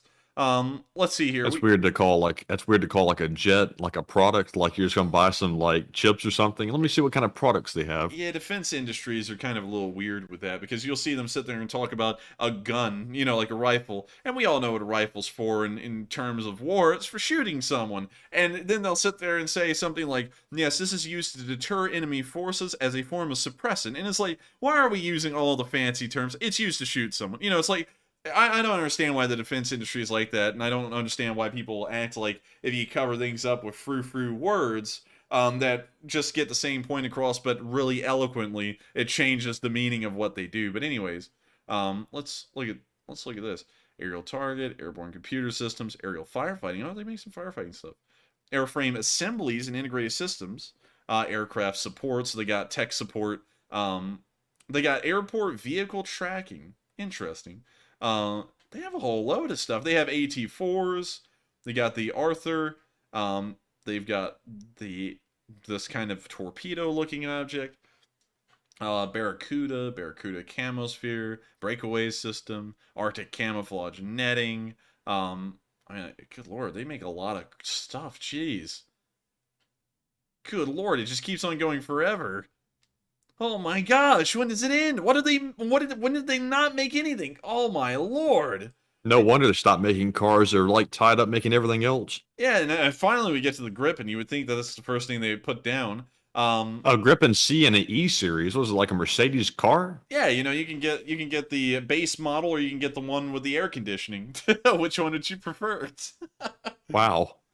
I like that global eye. It looks pretty cool too. It looks like a private jet or something that's been converted. You know what's crazy to me is that these websites are made for consumers. Like, you're coming on here and you're buying something from Amazon. That's really weird to me. I'm convinced that like military contractors come on these sites like shopping for jets. It has to be, because why would they invest that kind of money into like marketing? Also, Matthew, I like this, Matthew. Mauser BK 27mm gun? Yes. It's just yes. It doesn't say equipped or anything. It just says yes. Air-to-air refueling? Yes. How many bullets do you want in your gun? Yes. Yes. Oh man. Let's see, and I love how it's almost like we're supposed to buy one of these things. I don't understand how this really works. I mean, the marketing's pretty effective. Like, I'm really wanting a Gripen. Lethality. The Gripen E has 10 hard points, and then it goes through all that spill. Maximum force readiness, interoperability. I've never even heard of that word. Interoperability means that we could use this thing in Mark Zuckerberg's metaverse. Don't come for the attorneys better not be coming for us. Moving on to the adaptability. Now we scroll down here. Look, they got unless you allow cookies. No, thank you. Preference cookies. Now we see a picture of them on the tarmac. That's pretty sick. They do. That's a really cool camo, also. But they do this like they're selling a car. Like it's just weird. Only 96 of these things have been bought. 60 by Sweden, 36 by Brazil. For some reason, these things aren't selling well. I don't know why. They're a good aircraft, but it doesn't really look like they get a lot of orders. Also, we can call their marketing team. And try and get one. What if we just called their marketing team real quick and say, can we get a price on the Gripen real quick? I wonder if we could. That would be kind of interesting, actually. Are they open at midnight? Well, over Like there, 24-hour customer service? over there, it would be early hours in the morning, so I think that they would be up and on the phone. You know, I kind of have a little bit of hesitation doing that, though, because I feel like we'll get put on a watch list by the Swedish government. But at the same time, that would be really interesting to see if you could just call them up and be like, "Hi, we are trying to get some information on the Gripen E. How much would one cost?" Oh, and also, it looks like an international number, too, so I'm not sure how that works with the calling. Yeah, it'd probably rack up quite a bill, but yeah, really weird, really interesting. If we all want us to get a grip, and let us know, because that would be that would be funny. So anyways, let's scroll. Well, let's just close out this tab. Really interesting to look at. And why in the world were we on that game? Can you reread our last super chat, Matthew? Let's see. Can you guess how long the war will end? Was that? Wait a minute, that wasn't the last one. Let's see. You know, I honestly don't know. It was somewhere in the middle. Well, hopefully we got around to answering that question. Oh yeah, it was about the Saab, like little small diameter bomb. I have not heard any news on that weapon specifically, and so unfortunately I'm going to have to declare ignorance on that, but I hope that you did get something out of the support through us looking at the Saab website. And so with that, thank you so much once again. I hope we were able to address that comment fairly well, and with that, we are on to the next one, and thank you once again.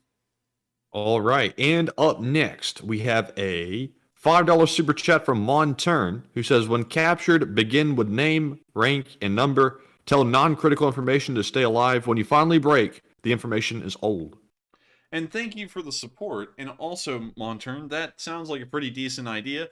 It's just a question of, can one endure the torture or not? And that's always a big question.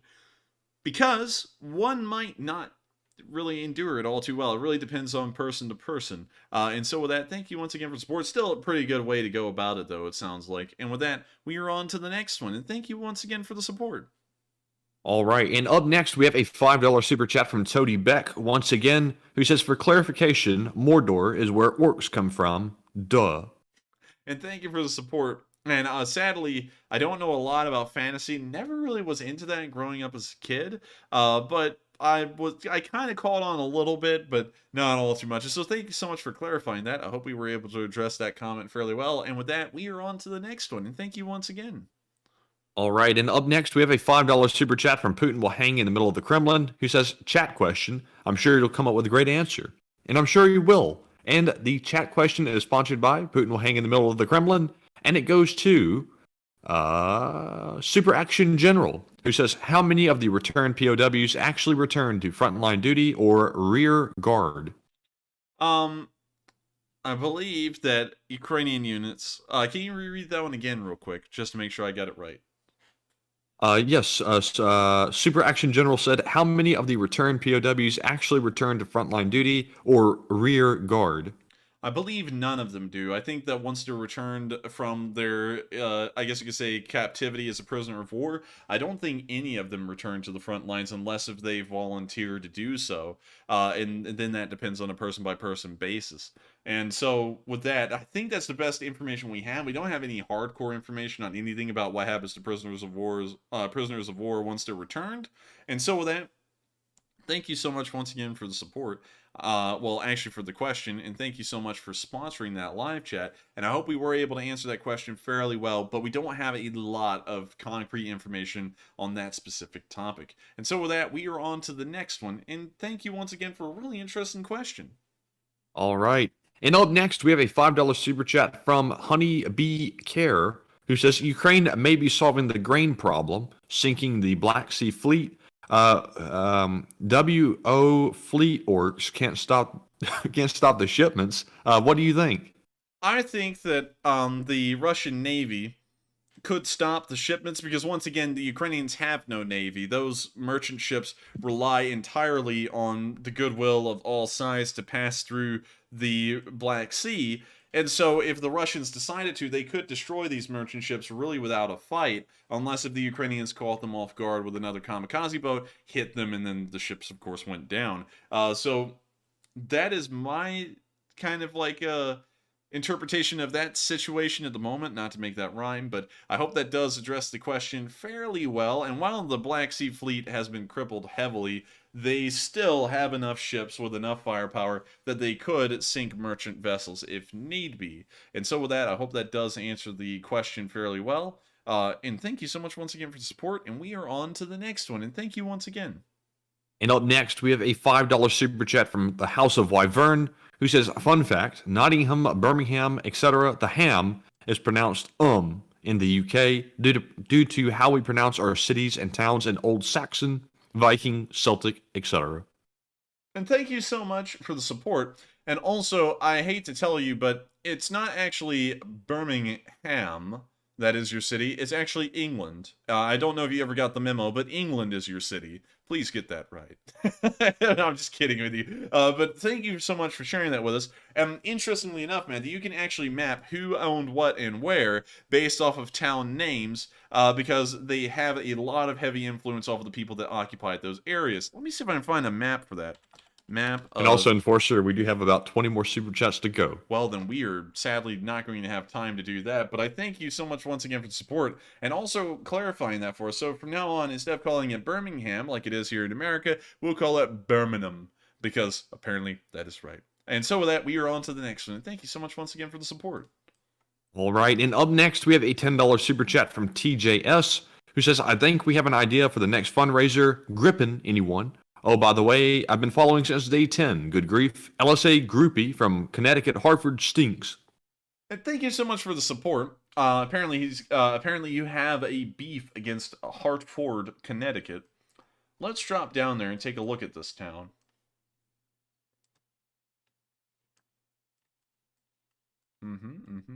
Okay, let's take another look at this town.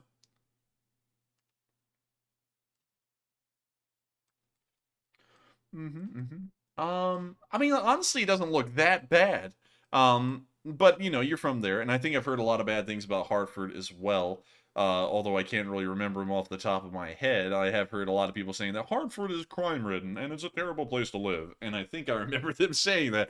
And so, with that, I thank you so much for support, TJS, and also thank you so much for being a veteran of the Lee Spring Army, a longtime member. It's here since day 10. You've been here 239 days as of right now, and I thank you so much once again for the support and helping this channel to keep on running, and of course being an Old Guard member. You've been around forever. And so with that, we are on to the next one. And also, it would be pretty fun to raise funds for a Griffin, but that would take a long time. I think I'll be raising those funds for my entire life. And so with that, we are on to the next one. And thank you once again.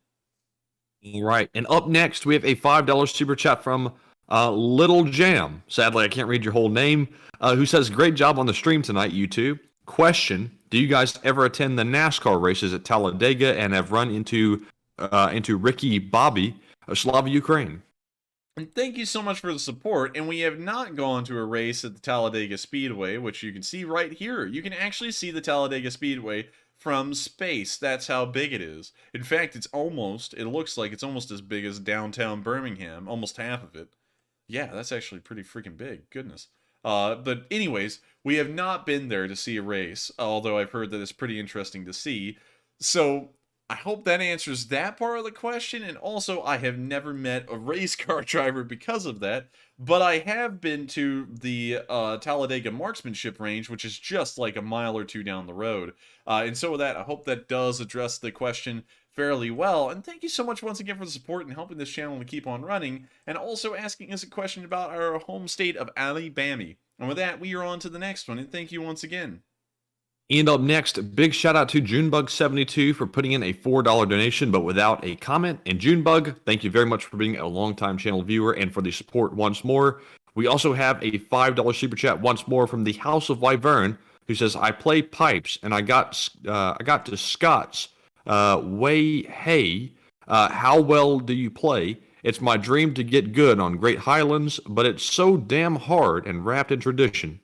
And I thank you so much for the support, and it's not that hard to do. I actually self-learned the bagpipes, and I did it well enough that I was able to get hired at funerals every once in a while to play at them. So it's not that hard. It just takes a little bit of time and a decent amount of effort. It's really more about the strength of your lungs. If you have any kind of experience with instruments beforehand, that helps out a lot because the chanter is fairly simple to play. It's only 1 octave, so there's not a lot to learn. There's no way to play sharps or flats on it. It's all just pretty much 9 notes, and the rest of it's all just raw lung strength. And so with that, I hope that does address the comment fairly well. And thank you so much for the support, and I hope that helps you on your way to playing the great Highland bagpipes, which are the most famous of the bagpipe group. And so with that, we are on to the next one, and thank you so much once again.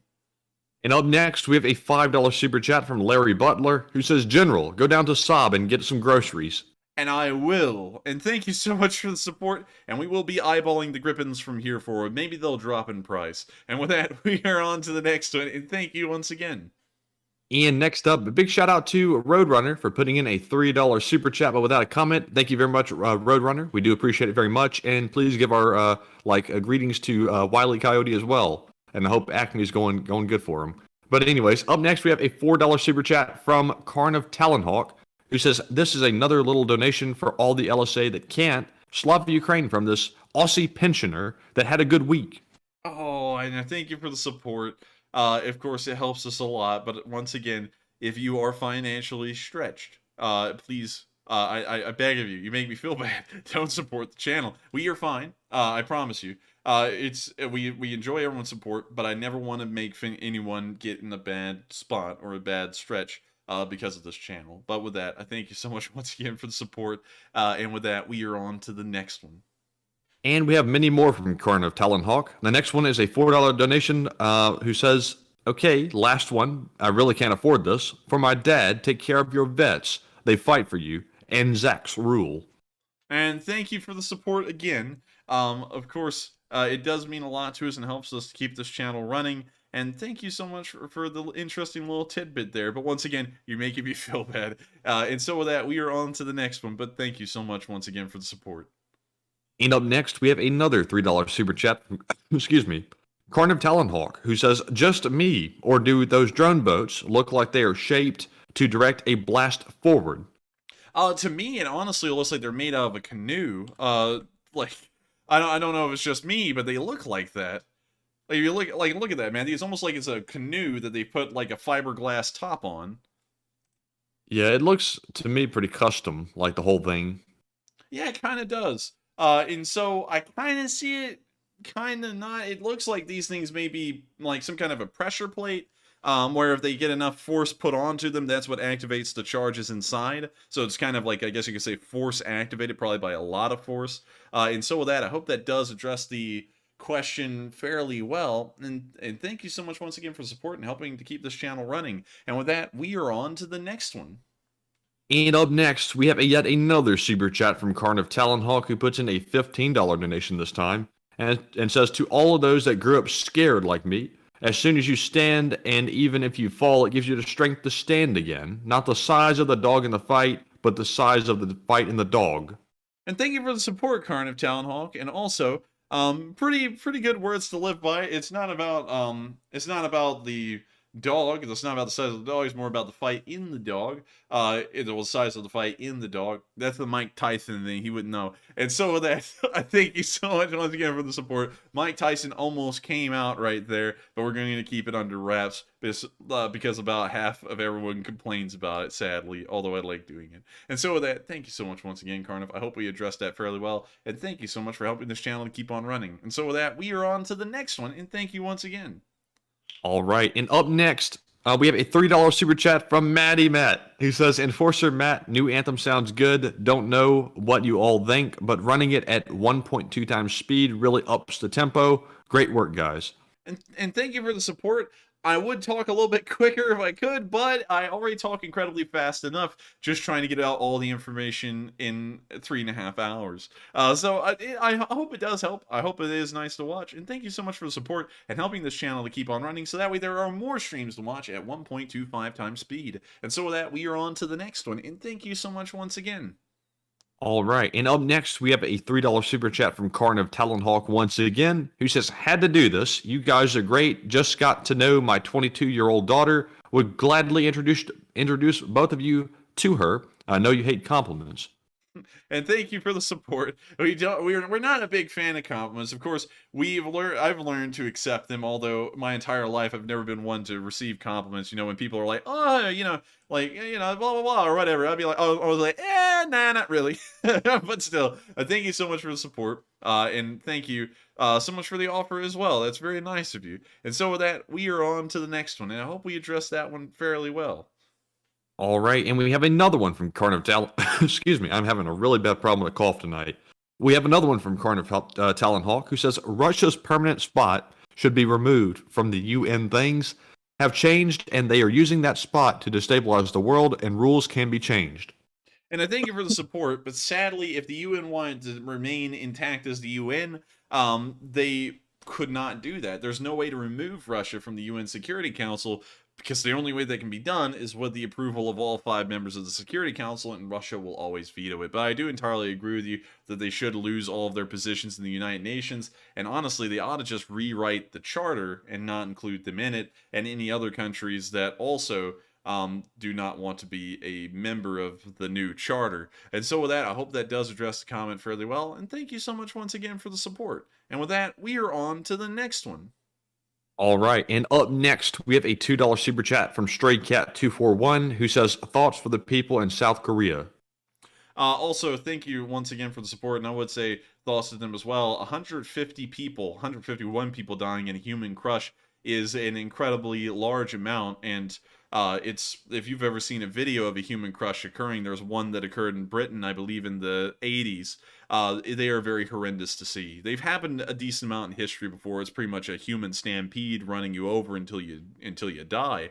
And it's very sad to think that 150 people died in such a tragedy. And so with that, we are on to the next one, and thank you once again. And up next, big shout out to Dupper Bob, Mark Pellet, Doug Burnham, and also Doug Burnham again for putting in a $2 donation each. And Doug Burnham said, turret tosses are my favorite. And thank you so much for the support. And also, man, you know what I'm about to say, man. You replace it with something else, from yes, that. Well, I do know. I was going to say it, but I wasn't sure if YouTube was going to come down on us for saying it. You know what? Hang on, let me check something real quick. I don't think they will. No, they're not. I wouldn't risk it. But it's a reference to a movie. I don't think they could. I don't think we could get in trouble for it, because man, murder is my favorite. So hopefully we don't get in trouble for that. But that's from a movie, just in case if anyone knows, and in case of anyone. I think it's called The Accountant. Yeah, something like that. It's from a movie. Anyways, moving on from that. Thank you so much for the support, and turret tosses is my favorite. And so with that, we are on to the next one. Thank you so much once again for the support, and thank you to all 3 of y'all for helping this channel to keep on running. And with that, we are on to the next one. And up next, we have a $2 super chat from CA Lags who says Perun equal Slavic Thor. And thank you for the support, and that is actually pretty interesting here. I didn't know that the Slavs also had a similar version of Norse mythology, apparently, from what you're saying. But I will look into that, because I do know that they had their own, I guess you could say, like, pagan gods before Eastern Orthodoxy came into being. And so with that, we are on to the next one. And thank you once again for the support and also sharing that information with us. All right, and up next, big shout out to Jeffrey Provost, Dubsy Dabster for putting in a $2 donation each. Thank you very much to both of you so much for that support, and we do appreciate it. And also, thank you for watching, too. We also have a $2 super chat from Mary W., who says, arrest Putin for war crimes at G20. And that sounds a lot like my idea that I had the other night, so I think me and you think alike. And I thank you for the support, and I think you and Matthew ought to get together and have a little think tank there, because that is a lot like what Matthew said last night. And so it does seem like y'all are on the same wavelength. And so with that, I hope that does address the comment fairly well. And with that, we are on to the next one. It looks like Matthew's getting a little bit of a following. Yes. And up next, we have a $2 donation from Uber Khan, who says, I got auto-corrected from crabs to craps. And I thank you for the support. I think we caught on that. But it's totally fine. Autocorrect just does stupid things for stupid reasons, and I never really take much credit in people spelling anymore, because autocorrect does more to the detriment of spelling than to its benefit. And so with that, we are on to the next one, and thank you so much once again for the support. All right, and up next, we have a $3 super chat from Mr. Buckaroony, who who says, "Hey mate, got any footage of the Ukrainians using our Bushmaster PMVs in battle? We are sending another 30, bringing the total to a 90." We have gotten footage before, but it's very hard to come by because it's quite rare, sadly. But if we do get any kind of footage of that, we will show it on stream, so that way you, Mr. Buckaroony, can see your... Excuse me, geez, the coffee's not really working with me anymore. But, so that way you can see your armored car in action. And it's a pretty cool looking one, too. And so with that, we are on to the next one, and thank you once again for the support. All right, and up next, we have a $1 super chat from Putin while hanging in the middle of the Kremlin, who says, "You are the best, no, greatest ever." And, thank you for the support, Putin while hanging in the middle of the Kremlin. And, of course, I don't take compliments all too well. You know, like, when I say that, I don't mean, like, I'm offended or anything. It's just, like, you know, I'm like, you know, I always want to, like, throw them off. But I do thank you so much for supporting this channel and your kind words as well. They do mean a lot, although I don't really know ever how to accept compliments. But thank you so much once again for the support. I've kind of learned how to accept them. But with that, we are on to the next one. Thank you once again. All right, and we have one more super chat that just came in from Jack Ray, who puts in a $13.37 donation once again, who says, "Matt, do you have a cunning plan?" And yes, I do. Some people think I'm insane for the cunning plan, and some people think it's good. It looks like Mary thought it was pretty good, so that's good enough for me. But Jack Ray, thank you very much for that support once again. And yes? Is this one of those kind of Jeremy Clarkson cunning plans? I have a cunning plan. And then he does something silly. Yes. And then James May is yelling, "Clarkson!" Oh, yeah. Clarkson! And then, like, you know... That's like, we're doing like a cheesy impersonation of it, but something like that. Tonight on Top Gear, Hammond dies in a fiery death. James May pilots a Ukrainian drone, and I drink beer in a Kiev bar. You know, or something like that. Does that mean he's not coming on then? Yeah. Hammond crashed another car for the 20th night time. Does that mean he's not coming on then? But anyways, with that, we are on to the next one. And thank you so much once again, Jack. And I hope that did answer your question fairly well. All right, and we had one more super chat come in, this time from Putin while hanging in the middle of the Kremlin once again. Who puts in a $1 donation and says, "That's because you don't like compliments." A smiley face showing the teeth. And thank you for the support, Putin laying in the middle of the Kremlin. And of course, I do understand. It's just that it's always really weird to take compliments. And, you know, and of course, when you take compliments, you believe in them, you start to become complacent. And I don't want to become complacent. But with that, thank you so much once again for the support. I hope that does address that fairly well. And it is now time to get to the live chats. Due to how long the stream has gone on, it's gone on an incredibly long time tonight, almost overtime. We'll only be able to answer about 5 live chats after this next super chat. And so with that, let's read off that one, and then let's get to the 5 live chats. All right, so we have a $3 super chat once more from Karn of Talonhawk, who says, "Baldric Blackadder, look it up."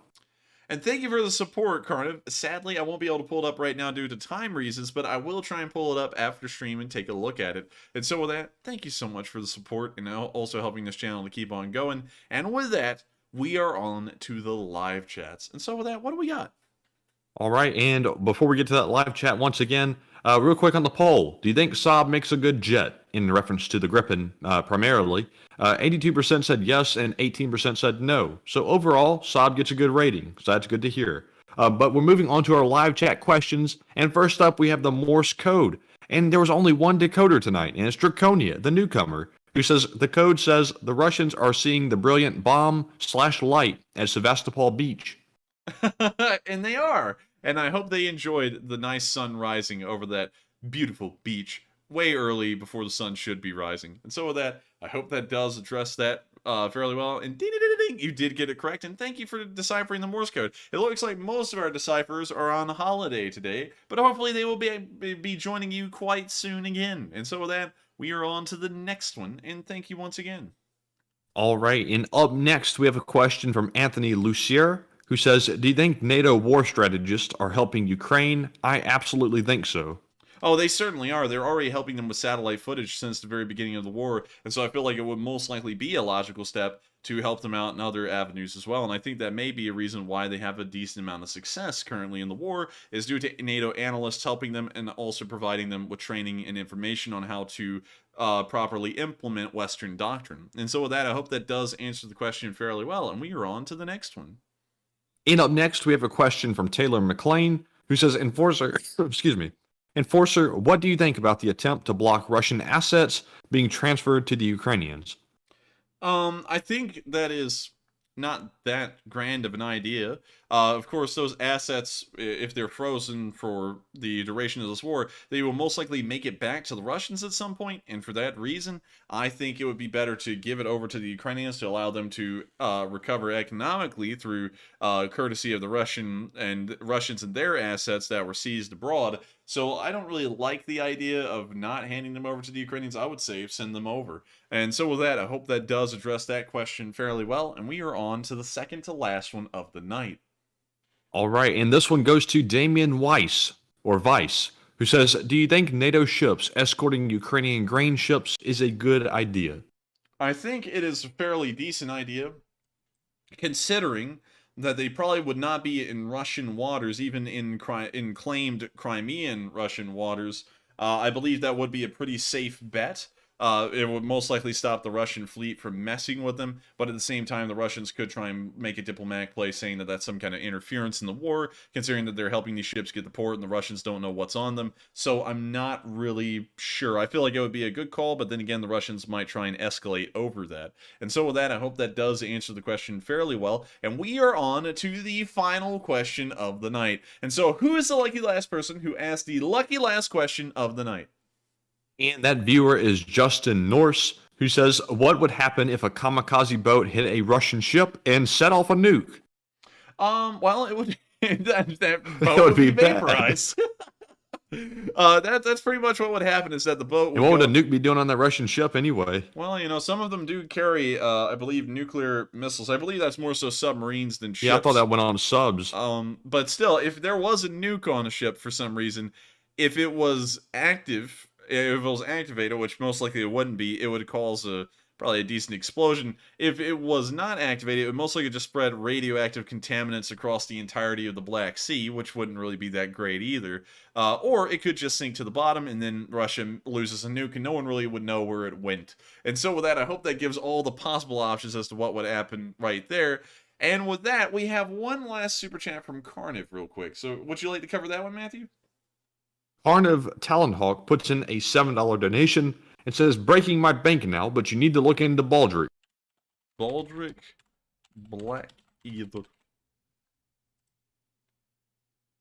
Oh, this guy. Hey, that looks like Matthew. Hey, watch out. I was just playing with you. It doesn't look like Matthew, but I've seen this guy. Yeah, I've actually watched Blackadder, I believe, for a short while. It's got the famous Rowan Mr. Atkinson in Bean. it. Yeah, it's Mr. Bean. He was in the show. And so Baldric is a pretty funny character. I think he was known the entire time as being like the Charlie Brown pigpen of the show. He was just like always dirty. You can see in every single show. He was just filthy and all of his clothes were rags, but still, I thank you for the support. It is a pretty interesting show. It's got a decent amount of British humor in it. I remember that Conrad Keyes was also in it at one point, and he's a pretty funny character too. I think he was only in it for a couple of episodes, if I remember correctly. And also Stephen Fry was in there. A decent amount of people that are known well in Britain were in the show. And apparently it was quite a good one as well. I didn't get to watch a lot of it, though. I think I only watched a couple of episodes. And so with that, I hope that does address that fairly well, Carniv. And thank you so much once again for the support. I hope we were able to shed a little bit of light on Baldric here, who was a pretty interesting character in the show Blackadder. And so with that, we have reached the final question of the night, and that is the end of tonight's stream. I thank you all so much once again for watching. It means a lot to us to cover this news every single night with y'all, and I hope y'all have enjoyed it as well. And if y'all have, please make sure to hit the like button on this video. We've gotten 3,400 likes so far, which is actually quite high. We're wondering if we can get it up to 3,600 before the anthem gets done playing tonight. Also, if you did enjoy and you're still here and you're new, make sure to hit the subscribe subscribe button. These streams run every single day of the week, except for Mondays, and every single night we run the show, except for Monday, it runs at the exact same time at 10 p.m. Eastern Time, covering the past 24 hours of the war in Ukraine. The first hour and a half is news. The next hour and a half after that is usually nothing but questions. And so with that, I hope to see you all tomorrow at 10 p.m. Eastern Time for day 250 of the war, where we will be running another Sunday night fundraiser. Of course, thank you so much, everyone, for enjoying tonight's stream, and I will see you all tomorrow then, and hopefully we will send another fundraiser into the stars. Good night, everyone. Stay safe, take care, and I'll see you all tomorrow. Good night, everyone, and Slava Ukraini. Yeehaw!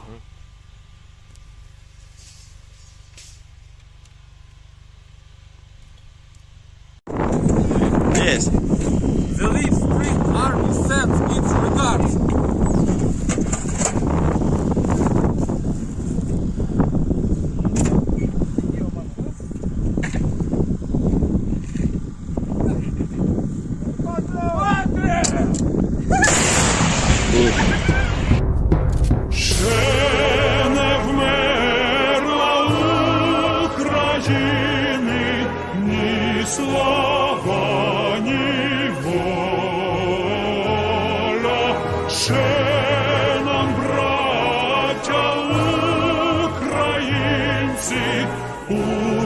Усміхнеться доля, згинуть наші вороженьки, як роса на сонці,